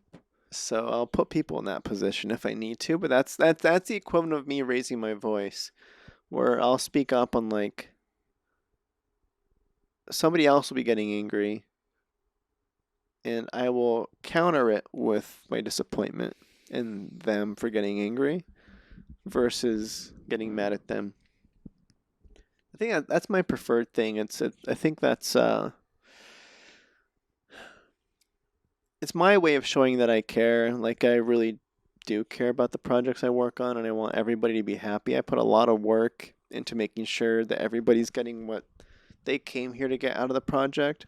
I don't want to waste anybody's time. And I want to listen to everybody's input, and like I try very hard on my sets. So when people are getting upset around me, it makes me sad. I'm like, Wow. come on, guys, let's give the benefit of the doubt here. Let's, all that kind of stuff. But so I don't. If I yell, no, that's not. That's I've something else. Something else is going on for sure. Wow, interesting. I can't believe you never had yeah, never yelled before. Like yelled at a person. On That's set, yeah, no, no. Oh, well, you have yelled at a person offset. Sure, sure. I'm old enough to where I've experimented in my time, but it's Oh. I've yelled. I've tried. Growing up, I've raised my voice at my parents before, and Right, and yeah. and, and regretted that immediately. Like, Oh. that sort of stuff happens Because through. they spanked you? No, Oh. that's you get into arguments with your Yeah, yeah, parents, yeah. and you watch TV sometimes. You're like, I should try yelling sometime, and you try it, and you're like, that was not a good idea. Oh. I feel worse for yelling. Like that's just mean. Yelling is mean. It makes me feel bad, and it makes the other person feel bad. That's not the kind of energy I want to put out. Very mature way of thinking. I wish I can say the same about me not yelling at people. You yell? No. I do. Not a lot, but I definitely, if I'm, the more upset I get, the more likely it is for me to yell and not go the quiet way. Although I would agree the quiet way is more often than not more effective. But yeah, I do yell, and it's very scary when I yell. But you're right. I don't like it. After I yell, I sometimes I can't sleep at night because of all the adrenaline and all that. Yeah, you No. got to go places to get that. Yeah. Which is, I guess, the point of yelling, too. You have to actually feel the anger to properly Yeah. convey the intent. Koreans are really good yellers. Okay. Nothing scarier than a Korean person yelling at you because they're mad. They just have that. You could just taste the anger in their voice. So if you ever need an actor being really mad at someone, I'm your guy. Okay. Yeah, I guess I know for me, too, I don't respond well to others yelling. Yeah. It doesn't really affect me much. I've got a pretty strong defense for yellers. I'm like, this isn't productive. It doesn't. Right. Yeah. So if you're yelling at me, we need to bring you down to have a good. Yeah. We can't Yeah. we can't communicate like Yeah. that's the whole And that's the that's whole the thing. only way to diffuse a yeller. Yeah. If you try to match their energy, it'll just go That's back and forth. yeah. So you have a black belt. Just kidding, Oh. just kidding. Yeah, I do have a black belt. How does this fit into your choir life? What's going on here? Oh, well, I kind of have like a black belt, and I put it in quotes because I got it when I was in 8th grade. So I was really young. I was like Okay. 13 or 12. So granted, I did go to Taekwondo for 2 years, and I'm in middle school, so I wasn't like a baby. But yeah, I was in 8th grade when I got it. Took a 15-year break. Started back last year in May. Went to the same Taekwondo school I went to 15 years ago, which was awesome. But I found wushu, which is like kung fu, and I ended up liking that a lot more. Especially because I think it translates more better on film, just because it looks cooler and it's more flashy. So now I'm a green belt in wushu, and I've been doing wushu for almost a year. Oh, no, like 9 months now, 8 months, and I love it.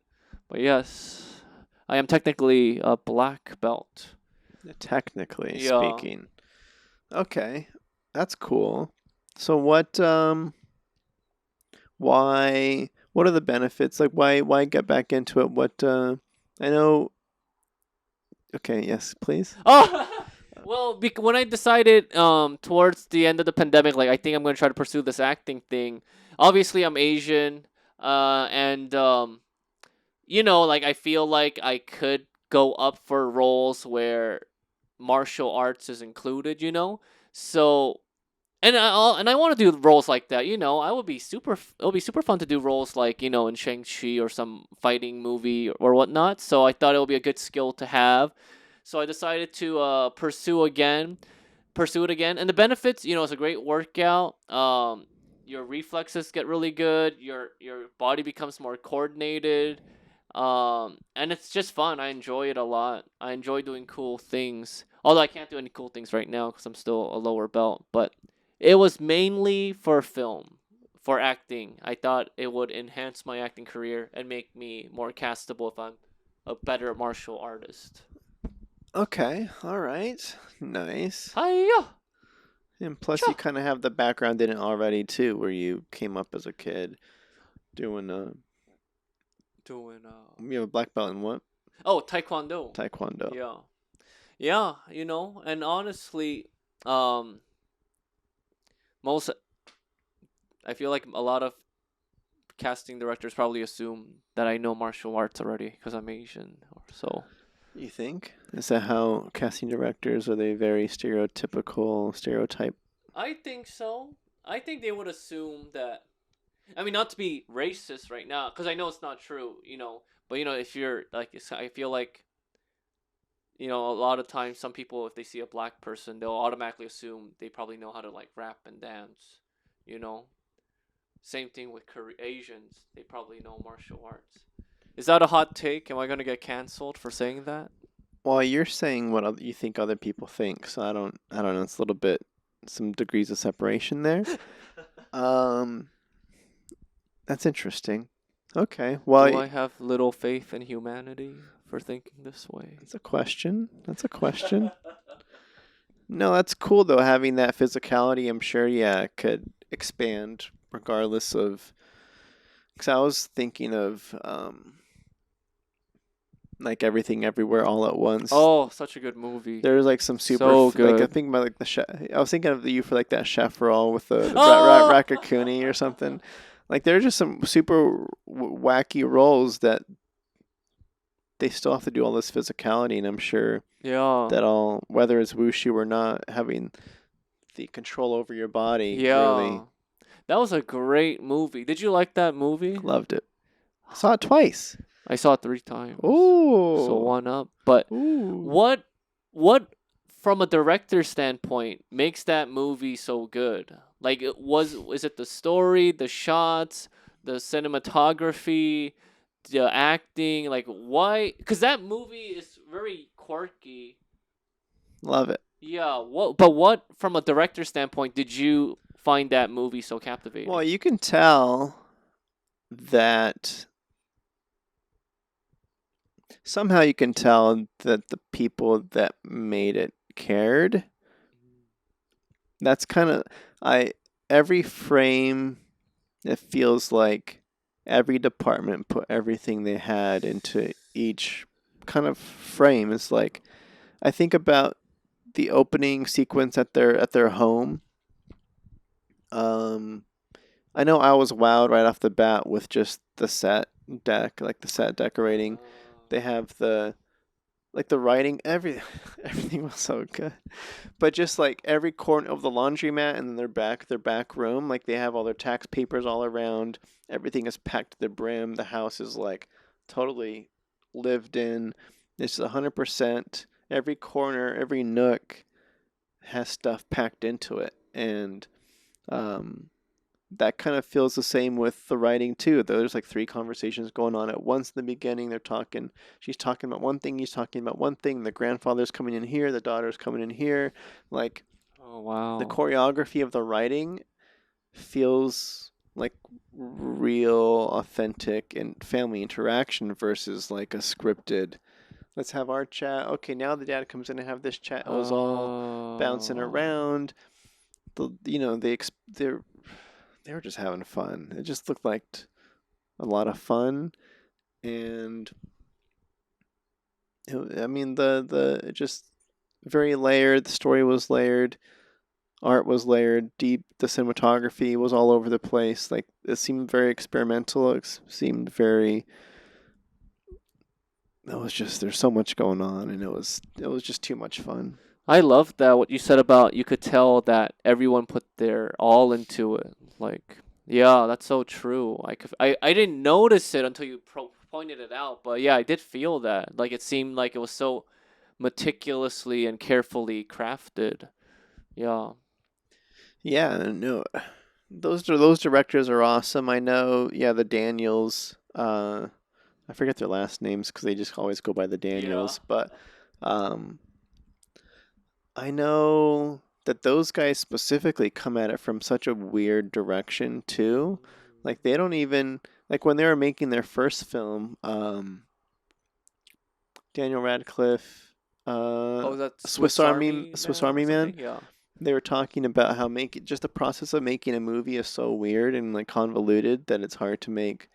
Like they were kind of like making a movie as a joke, Mm.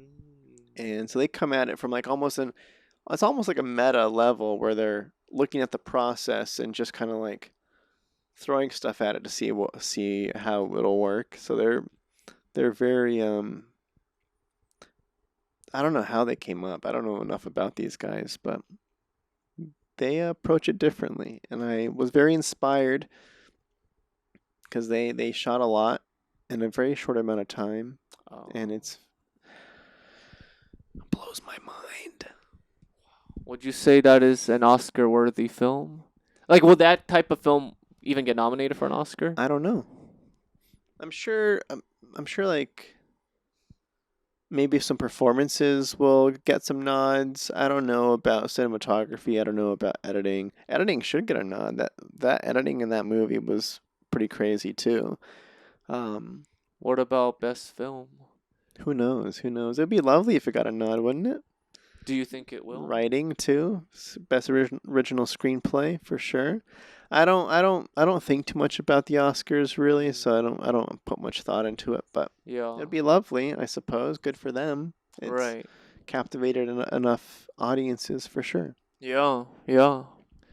How we doing on time, sir? We're doing pretty good. We're nearing the end here. Maybe one question each, and then we'll maybe some easier ones. Okay. Actually, I wanted to bring up um your last guest. My last Sorry, guest. I watched Oh, Yvette Liu? no, no, no. Amol Karwar? Amok Oh, how do Karwar, you yeah. know Amog? I've been on set with him before. What? Yeah. I was a script supervisor on this crazy like he played it's a comedy. It's a crazy comedy from this team that like this military veteran team. Oh, yeah, The, yeah, yeah, yeah, yeah. What was it? It was on the Veterans channel? yeah, veteran television. Oh, V for Valor? Is it that one? I think it maybe or Grunt's Life Oh, yeah, yeah. Grunt's too. Life. That's the one. Grunt's Life 2. Yeah. Yeah. I was on set. So when I saw that he was in your thing, I'm like, I know that guy. Did you say hi to him on set and stuff? Yeah, there was such a huge cast Yeah. that I don't know how well I connected with really anybody, but I remember him. He had a crazy role for sure. He had to drink. There was a clip that he posted where he drank some goo or liquid. I don't remember this. Okay. Yeah, But Amog. Good guy. Really good guy. yeah, Listen, you should have him on your podcast too. He's a great guest. he was cool. Yeah. But yeah, I was thinking about that. Yeah, because these military guys, they write stories kind of almost making fun of the U.S. military in Afghanistan. So like with Oh. what really happened, or Yeah. versus what you see the ads for Army Life or join the Air Force. Like it's super like cinematic and glorified and all that. Yeah. These guys are showing the stupidity that happened over there. So he Oh. played a member of the Taliban, I think, or like a Afghanistan. I think he was like a backstabber Oh. where the military were training up local Afghanistan people to kind of stand up for their own country and stuff, but they had some people within that Yeah. group that were Yeah. working for the Taliban and Right. infiltrating from the inside and stuff. So I Oh, I think that's what his role was. I'm trying to. It's some crazy stuff. I mean, it's all through the vein of laughing at, these military guys, these vets that want to laugh at the experience. It's kind of cathartic for them yeah. Yeah. versus, you can just relate to your dudes on how crazy it was and how stupid it was. Yeah, wow, what a But small world. That is one thing I noticed too. The film community, I mean, the acting, directing community is smaller than you think. So be nice to everyone.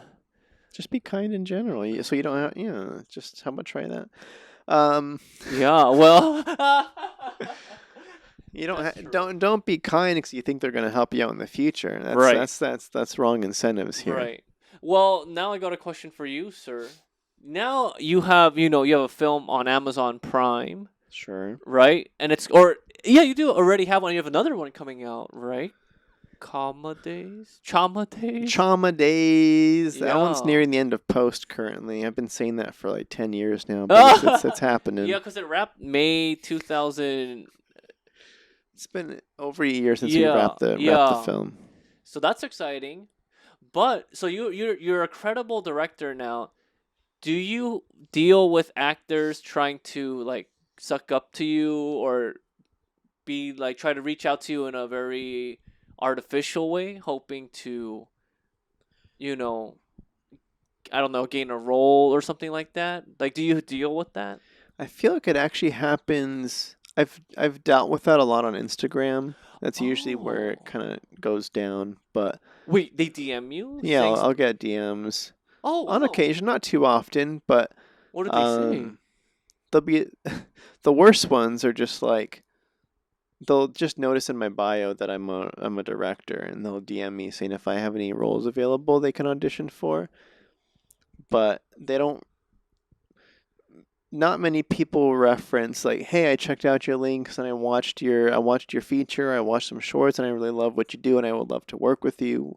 Do you have anything coming up that I could audition for?" Like that'd be a better lead up if I knew that you actually like what I did. But a lot of people just kind of blind DM. It's like, "Hey, any roles available?" Or I'm like, uh, Do you respond? so yes, sometimes I'll just be like, no, nothing currently. Keep following. I'll probably post on my story if there's anything going on. I'll be nice like that, Wow. but Has you given anyone a role through a DM or an audition?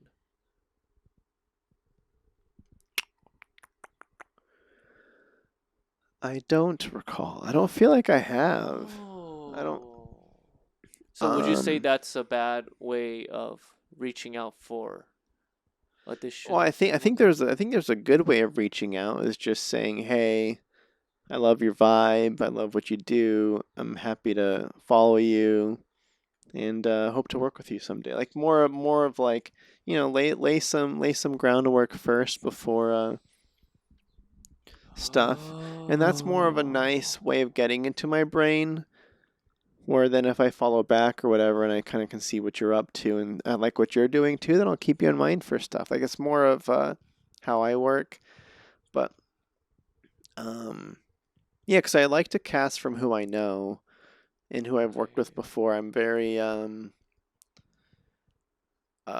I was gonna say loyal, but I very much appreciate when people put their time and efforts into me when like for the stuff that we've done. It's like the two shorts that you came out for were unpaid, just like for fun things. One was for Jamie to get some experience as a director. Yeah. The Spencer one, was just like we're just want to shoot something, and Max has a cool camera, Oh, and yeah.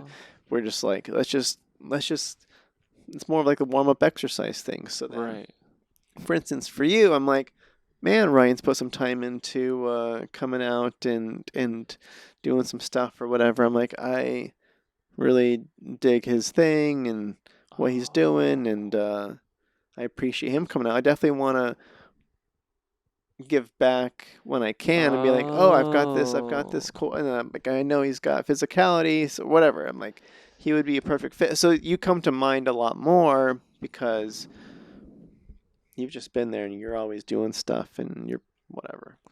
Wow, but I didn't know actors actually DM'd directors saying stuff like that. There's a certain point, like I'm definitely not a director in which, like I haven't directed any. I'm thinking of like Lulu Wang or something, for instance. Um,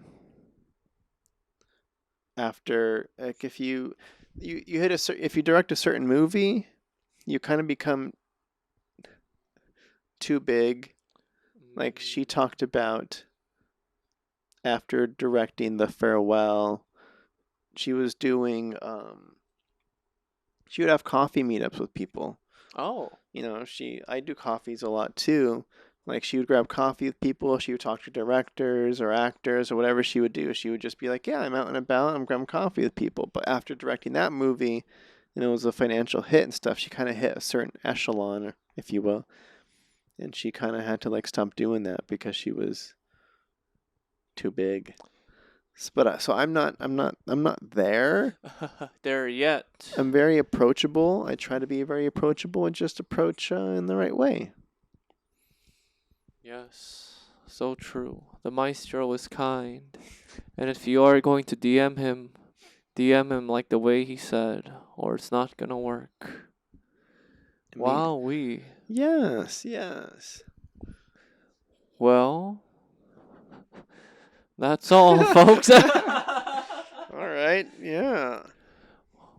we we have time for more. I can podcast. I can do this all day. I don't know. I wanted to ask. Oh, okay. This is just kind of to stick with.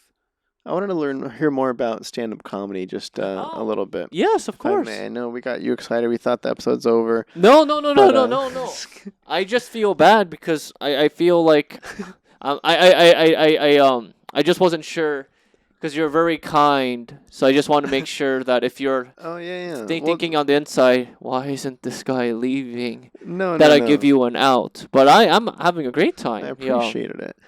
It's getting a little spicy in here too. It's warming up. Oh yeah, that high school teacher story. Whew. I wanted to ask about subtle Asian comedy. Yeah. You have a 15-minute comedy special Yes. through Funny Media, Media Productions. Yeah. And I wanted to ask a little bit about how that came about, how Oh, man. you what your comedic style is, and kind of how you define yourself, how you found yourself, and Yeah. all that. Man, that comedy special, I literally got it like the second month going into doing stand up. So I got it really fast. So that's me very very green, and you can tell. And I watched it. I'm like, oh, it's a little cringy. Yeah. Or really cringy. But how I got that was I did a show at Flappers Comedy Club in Burbank. I did 5 minutes. And one of the producers for that saw me, and they were trying to recruit a bunch of stand-up comics because their thing is they're gonna give out a bunch of comedy specials, and hopefully like Netflix picks them up or something. So they were recruiting a lot, and he saw me and he liked me. So after the show, he just said, "Hey, here's my card. Call me." And I thought it was just like a scammer or something. So I'm like, I'm not gonna call this guy. But as I was walking to my car after the show, he drove past me and said, "Hey, call me. I'm serious." And I'm like, I'm still not going to call him. But 3 days later, I'm like, what the heck, I'll call him. So I called him, and that's how I got it. But he saw me from a show. He says, do you have 15 minutes? I only had 5, but I said yes. And then I'm like, do you have? I need you to record a comedy special in 2 weeks. Do you have 15 minutes? And I said yes, but I only had 5. So I had to write 10 minutes in 2 weeks, so not a lot of time. But I did a lot of open mics at that time. All that to say, so that I got that very green. And there, I was still figuring out my style. Yeah. I'm still honestly trying to figure out my style right now. But honestly, for me, stand-up comedy, what I think makes a stand-up comedian successful is actually not the writing. Like, the writing's important, for sure. But I would say writing is like 49%, and 51% is attitude and personality. Because if you're no matter what, if you're not confident, I should have said 51% is confidence. Because no matter what, if you're not confident up on stage, no matter what you say, it's not going to be funny and it's not going to work. Because I noticed that audience can feel when someone's unconfident. So if you're unconfident up there, you already lost, my friend. So the biggest thing is confidence. And for me, what gives me the most confidence is if I'm just being myself, which is kind of odd, deadpan, self-deprecating. And now what I do is I just try to put myself in the best position to showcase that personality, because that's what's going to make me the most confident up there. So the writing's important, yes. And before I would write to for the purpose of, oh, what's funny, but now I write for the purpose of how can I make this funny? You know, how can I showcase my personality through my writing, as opposed to like an objective, like, oh, I think this is funny. Yeah, it's you're pairing the writing with who you are, and the Yeah. combination of the two is the key. Yeah, exactly.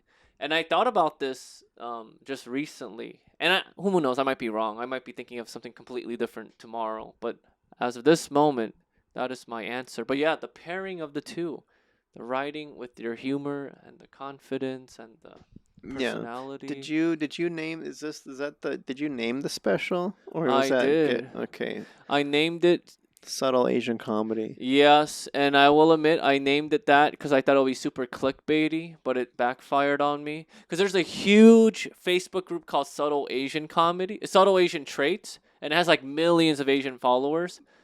So I thought like if I called it Subtle Asian Comedy, it might slip in the algorithm and I'll get a lot of clicks, but I don't think it worked. Okay, so it didn't necessarily backfire, it just didn't work. Well, Or- I was yeah, that's true, but but the title also makes sense because like a lot of my humor is from the perspective of being an Asian person, so it's subtly Asian. I guess it's not that So subtle. is it subtle comedy or is it subtle Asian? Subtle. It's called subtle Asian comedy. Right, but is the comedy subtle or is the Asian subtle? Or is it all subtle? It's like the reaction, the laughter I get from the crowd, all subtle. subtle, subtle Subtle ha-has. laughters. Well, because I know when people try to ask me about the genres I like to direct, 'cause Okay. I hate the question so much. I don't know. That's why. Sorry for throwing it at you. Oh. But no, when I talk to, let's just say when I'm on set as a script supervisor and it comes Right. up that I'm a director or whatever too, or I direct on Yeah. the side or whatever, however I say it, people ask, "Oh, cool! Like what kind of stuff do you like to direct?" You don't like that And question? I'm like, Oh, really? That seems like a fun question. no, No. it's not fun because it's the obvious question. I Oh. don't- Oh, that's true. So I just get it a yeah. lot. It's like, well, I don't know. Huh. So I describe often that I subtle, like the more subtle comedy is kind of my vein. So when you're saying Oh. subtle Asian comedy, I'm like, oh, well, that's why I like that's why I think you're funny, is because the- I love the subtle humor. It's not. It's very sometimes too subtle, but it is. You can go very subtle, and you. I go very very subtle, maybe too subtle at times. And I'm like, all right, he's making everybody uncomfortable over here, but I know what he's doing. Thank you, and that's the hard part about being a subtle comedian is that you will. But I also love this about it. But you have like maybe 70% of the people that get it, and 30% like why is he doing Yeah, this? they don't know what's going on. Yeah, but I like that. I think that creates good that atmosphere. But that is a difficulty of having that type of humor is that some people just don't get it, and Because Yeah. I'm thinking about one time on the last set we were on where you did this like you said, well, I like you have a lot of good one-liners too that are just out of nowhere and cracks everybody up. yeah. But I know you do this like high five thing. I think you did it in a bit too. Oh, You're like, all right, everybody on 3, whatever, and you kind of Yeah, you yeah, you, yeah. you say it in that In that like dead, yeah lifeless voice, yeah when like you're supposed to be motivational and and you're not even pumping everyone you're like up. all right. And then Yeah, you and Spencer reached out to your for your hand, and everybody else just watched. yeah, Because I was like, okay, this is the point of the joke. If people actually got excited by it, the joke's not working. Like yeah. it's not supposed to work. Thank you. Yeah, you totally get it. Yeah, because, when someone's doing this, it's usually like right before like a very exciting football game where the coach is like, come on, guys, we got this. Like, Wolves on 3. But when I do it, I usually say, all right, we can do this, guys. Come on. Yeah, Teamwork on 3. 1, 2, 3. And what you have to do is you have to do it really like, slow yeah, lift. slow and as unaspiring as possible. But I'm glad you get it, sir. I get it. That's why you're here. I'm just kidding. Just Oh, just kidding. do you? So is subtle comedy different than dramedy? I don't know. Oh. Who cares? Oh. Dramatic comedy, dramedy. Yeah. Dramedy sounds like something else. People Well, have a different vision when you hear yeah. dramedy. Well, what is this TV show that's out right now or movie that I don't know. that encapsulates subtle I comedy? usually I know people have countered my style with like a Curb Your Enthusiasm or Yeah, totally. I know I point to The Office a lot too with I like. Totally. Yeah. Yeah. But Okay. then even then I'm still I don't know, we're all crafting ourselves a little bit, forever. So I I feel like I'm still honing in on the specific niche of comedy. But whenever I watch my own stuff, I'm like I can never think of anything else. I don't know. I have a hard time with the comparison things. That's why I don't really like the question of like, what kind of comedy do you? I'm like, I don't know. Have you seen my stuff? Just watch my stuff and you'll know. Is Chama Days, sorry. Comedies. Is Chama Days, would you say, that brand We're of humor? calling it a psychological comedy. Oh, a psychological comedy. Yeah. So it's Interesting. got it's. I feel like the comedy is a little bit few and far between, but it is there is a thread of subtle, like it doesn't take itself too seriously as a movie, Hmm. but it does. We do get some heated dramatic scenes. We do get some little horror elements, but through the whole thing, it's got its comedy layer for sure. Yeah. Yeah, and subtle is tricky. This just reminds me of that scene from The Office where the warehouse coworkers won the lottery, and with that winnings, they invested in a energy drink company for gay men, and they come to Daryl and saying like, "Hey, we invested in this gay energy company, but it did horribly." And Daryl was like, "Oh shoot, let me try one of the flavors," and then he tries it, and he's like, "Oh, what is this?" And they're like, "Coconut penis," and then he says, very subtle on the coconut." So I'm like, okay, yeah, that's true. It's not good to be too subtle sometimes, and this is regards to the subtle humor, but that's just what it reminded me. Yeah, Very yeah. subtle on the coconut. That's a later season of The Office for sure. Yeah. I don't like the later seasons, but Oh, I don't like the only season, and I still liked it, but I thought that I wasn't too fond of was the last season because they made Andy a total douchebag, and I well, thought it totally didn't work. for the final season, Yeah, it was the final season. you did like it or you didn't? I didn't like it. I thought they tried hard again in the last season and it got good again, but You liked Andy as that mean I guy? don't like Andy. Did you So like him before? I never liked Andy. Really, I loved Andy until the last season. He was too mean, No. but I love Andy was like one of my favorites because he's so like unlikable. Yeah, I don't like him. Yeah. So I think he worked well as I don't remember him being misworked in the last season, but Oh, okay. Well, he was just mean, like so mean to like Aaron and Nelly and like I don't remember at all. yeah, he was just a horrible Gotta go boss. back and watch it. Ooh. All Last right. question So for yeah, you, we'll sir. you have another question? Yes. Go for it. How long have we been going so far? I don't know. I haven't officially timed it. This is somewhere around the I feel like we went for 2 hours. no, we're hour 45 maybe. Oh, Maybe we're nearing 2 hours. do you edit your podcast or do you This just will be straight on through. straight on through? That's what I do too. So let's wind out with But this last question is the deepest question of the okay. entire Sure, interview. Go for it. And it may require another hour for you to answer it.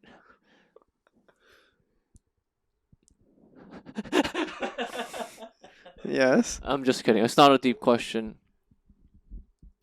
So, Mr. Vigil, Jeez Louise. what motivates you to become the best director you can be? What drives you, sir? What makes you get out of that bed in the morning? What makes you keep editing at 3 a.m.? What makes you buy that bag of goldfish that you didn't have to buy, but you are going to buy so the crew might appreciate you more? Okay. I'm thinking about one. I don't stay up till 3 a.m. editing.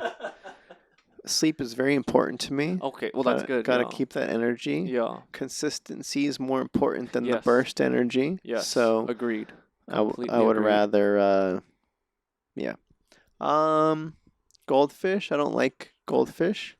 I'm not gonna buy that for the crew because I'm not gonna eat it if they don't eat it.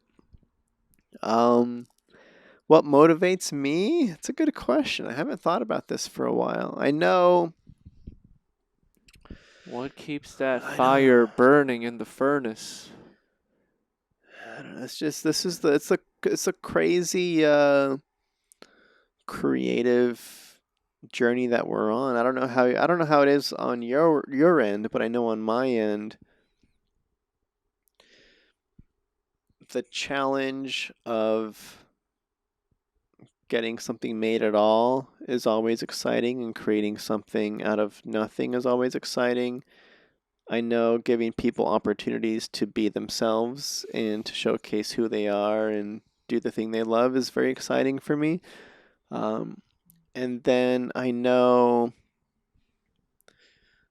that the hardest thing on my side, which I guess keeps me going, is like once I've done a thing, I can't do the same thing again, like on that same scale. Like I can't just, like, let's just say if I'm doing Hallmark Christmas movies or something, like that's a formula. Like if I were to do one, I'm not gonna have fun going back and doing it again. Like I gotta, like, what's the, like, level up, or mix up genre, or Yeah, you gotta the mix it up. the consistent change. And so that's the tough part on the indie side, is you only have so many resources at your disposal. But like each project has climbed that I've done. Like I did the feature that's on Amazon Prime Video. It's called "It's What's on the Inside." Watch that. That came out last year, 2021. Trauma Days. That's what Hannah Wu.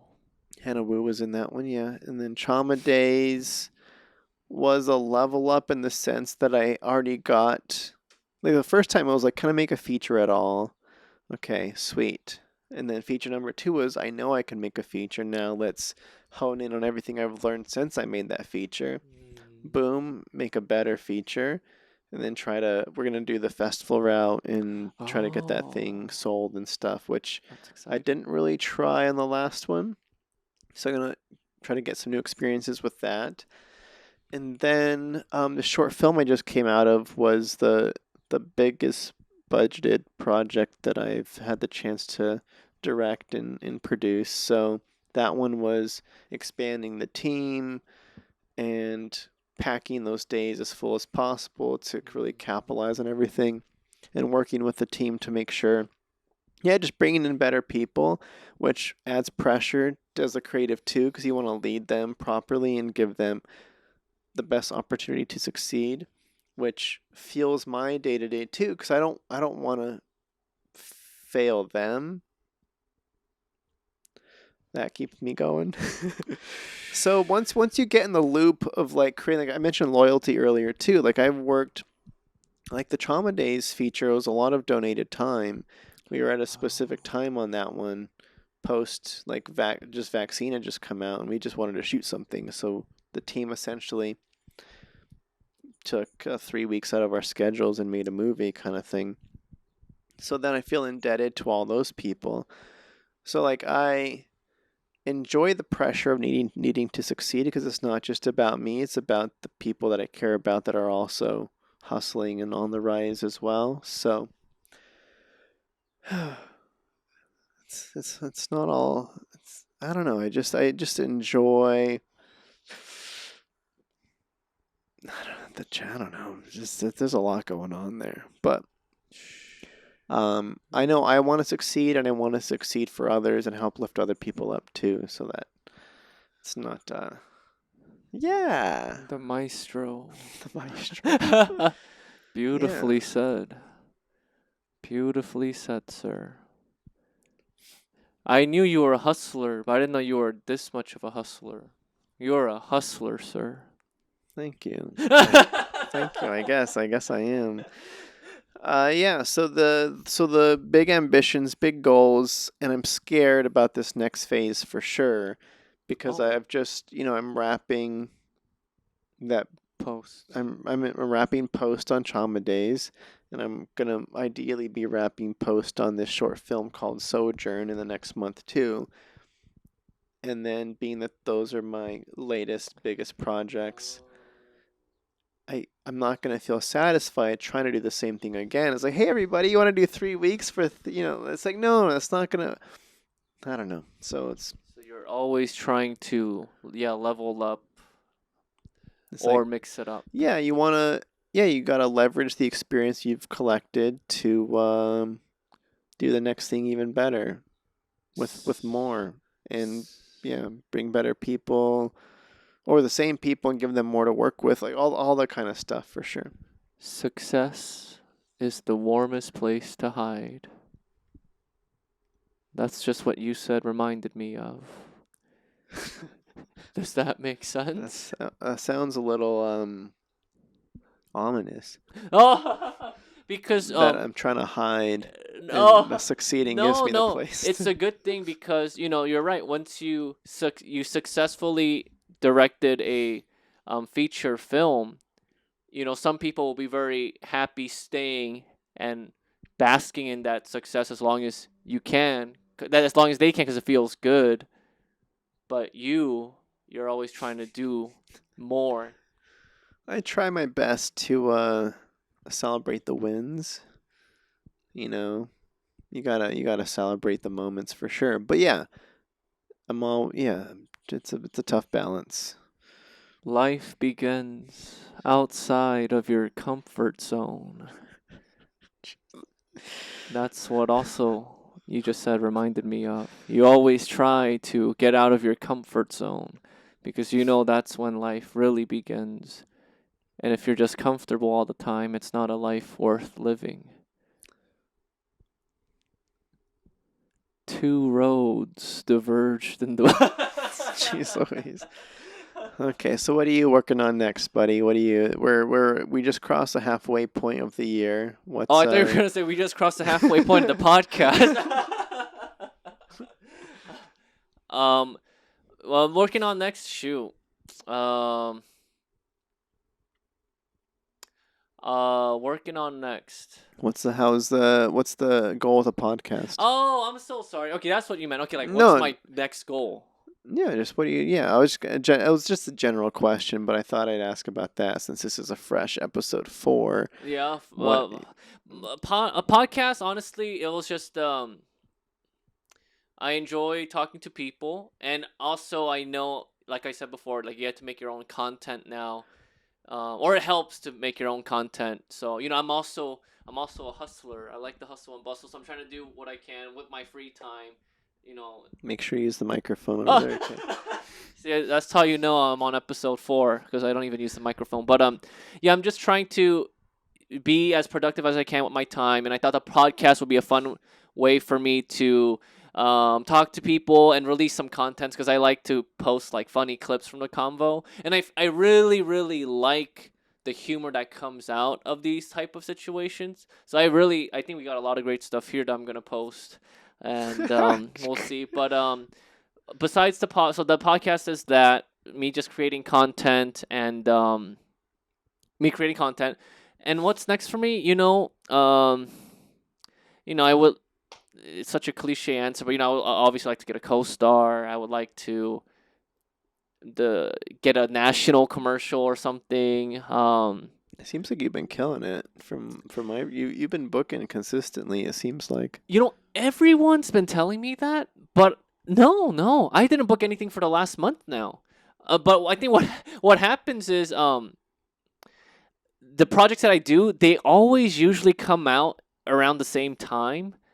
So I like to post them, pretty Yes, you're blasting like 10 bookings at once. exactly. Yeah, and not 10, I wish. But no, no, y'all, I didn't book anything for the last month, and I'm auditioning a lot. I didn't. So I auditioned 45 times now without a booking. I got an avail or a hold, but no, I didn't book anything for the last month, and I want to put together a fight reel together. That's what's next. Maybe in like the next 2 months, and I think that might help me with booking. Um, I'm trying to imagine you fighting. I just can't.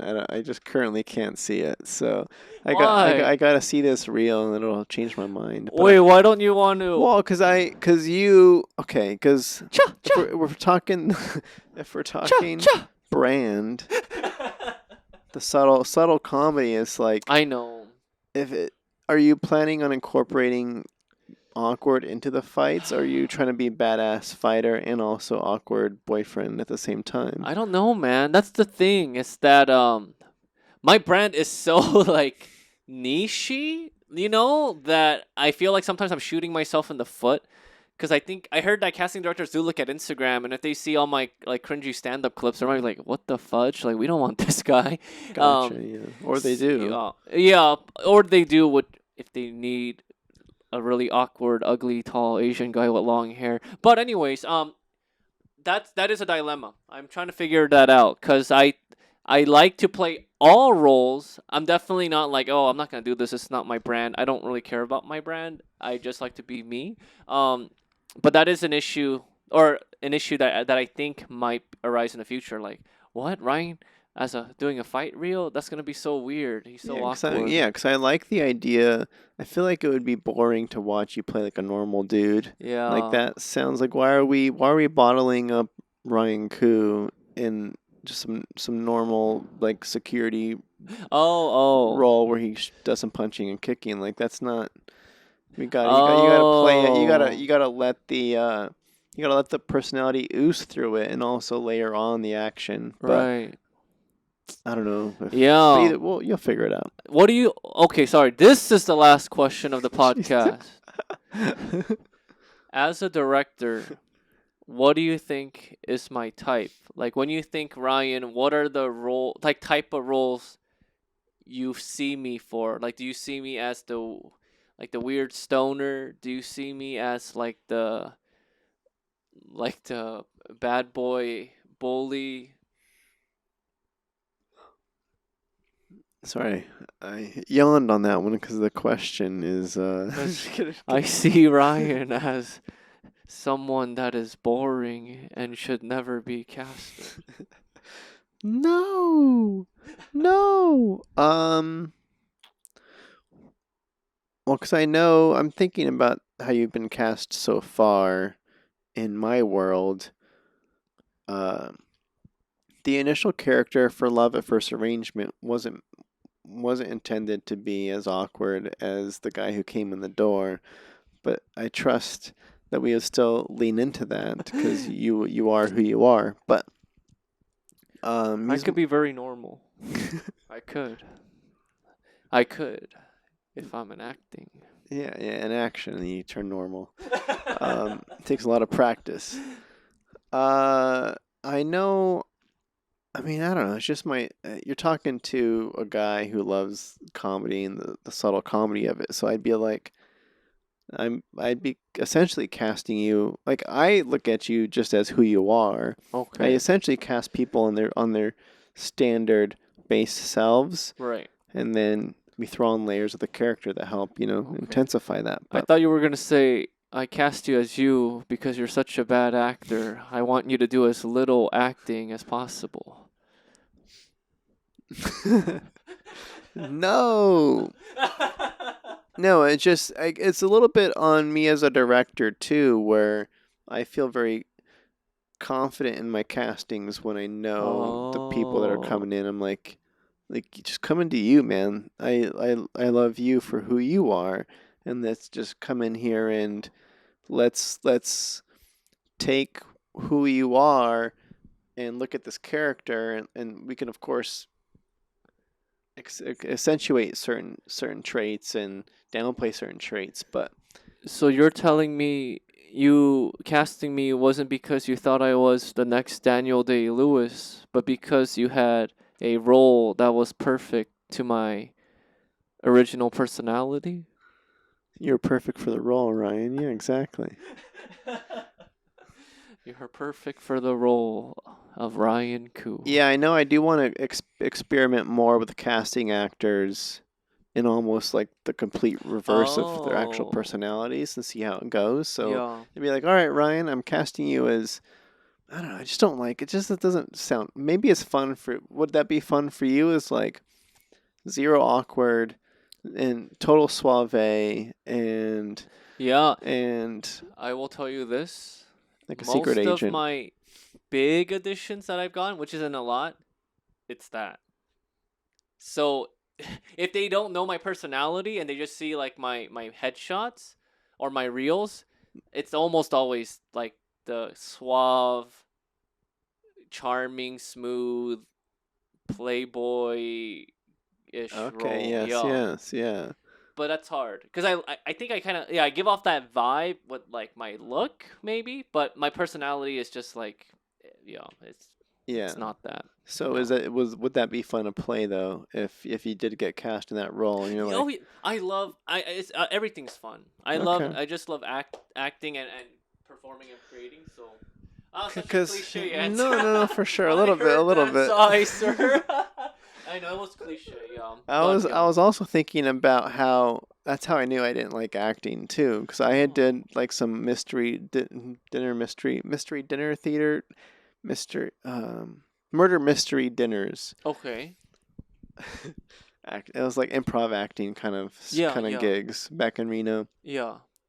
And I know there's this one time where like they had a little cast ready to go for this murder mystery dinner night, and an actor dropped out, and I was on their roster because I had done stuff before.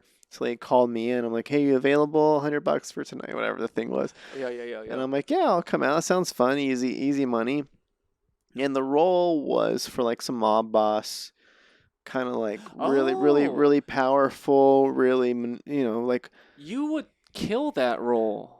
And the guy that had the role before was a very outgoing, loud, boisterous personality. So when I came in to take that role, they were trying to give me direction on uh, that would fit better for him. But like me in a power position, Yeah, I like to play. This is kind of like just as a when you're in I don't need if I have power, I don't need to be exactly. loud. No, no, that's actually a common thing. That acting coaches say if you're playing a powerful person, you don't want to be like energetic, loud. You want to be the opposite. Yeah. Because you're right. You have power. So Yeah, people know. I don't need to. I don't yeah, need to showcase it. When I yeah, walk in a room, people know what's going on. yeah. Yeah, yeah. So it was just more like they wanted me to be the loud power guy, and I'm like, sorry, I can't do it. Oh, bull! You just literally said I'm not gonna do that. Well, I said I'm like, I'll see what I can do. I mean, but I just did my own thing anyway. Good. Yeah. I mean, I don't. If I got cast in a role and I was told to be an opposite of who I was, I'm like, I don't even know if I could pull that off. No. Yes, you can. I think you're not giving yourself enough credit now. Okay, I'm not an actor. All right, so. Yes, you are. Okay. All right. You well, would be a very good. Last comment. It's not even a question. When you said playing a powerful like mob boss intellectual, I could totally see that. Like you could be like Lex Luthor. You could be Lex like Luthor. um Could be a like Gus I Fring. could be a Walter White, a Gus Fring. You would be Yeah. a really good Gus Fring. Yeah, I could totally see it. I could be Gus Fring for sure. Yeah.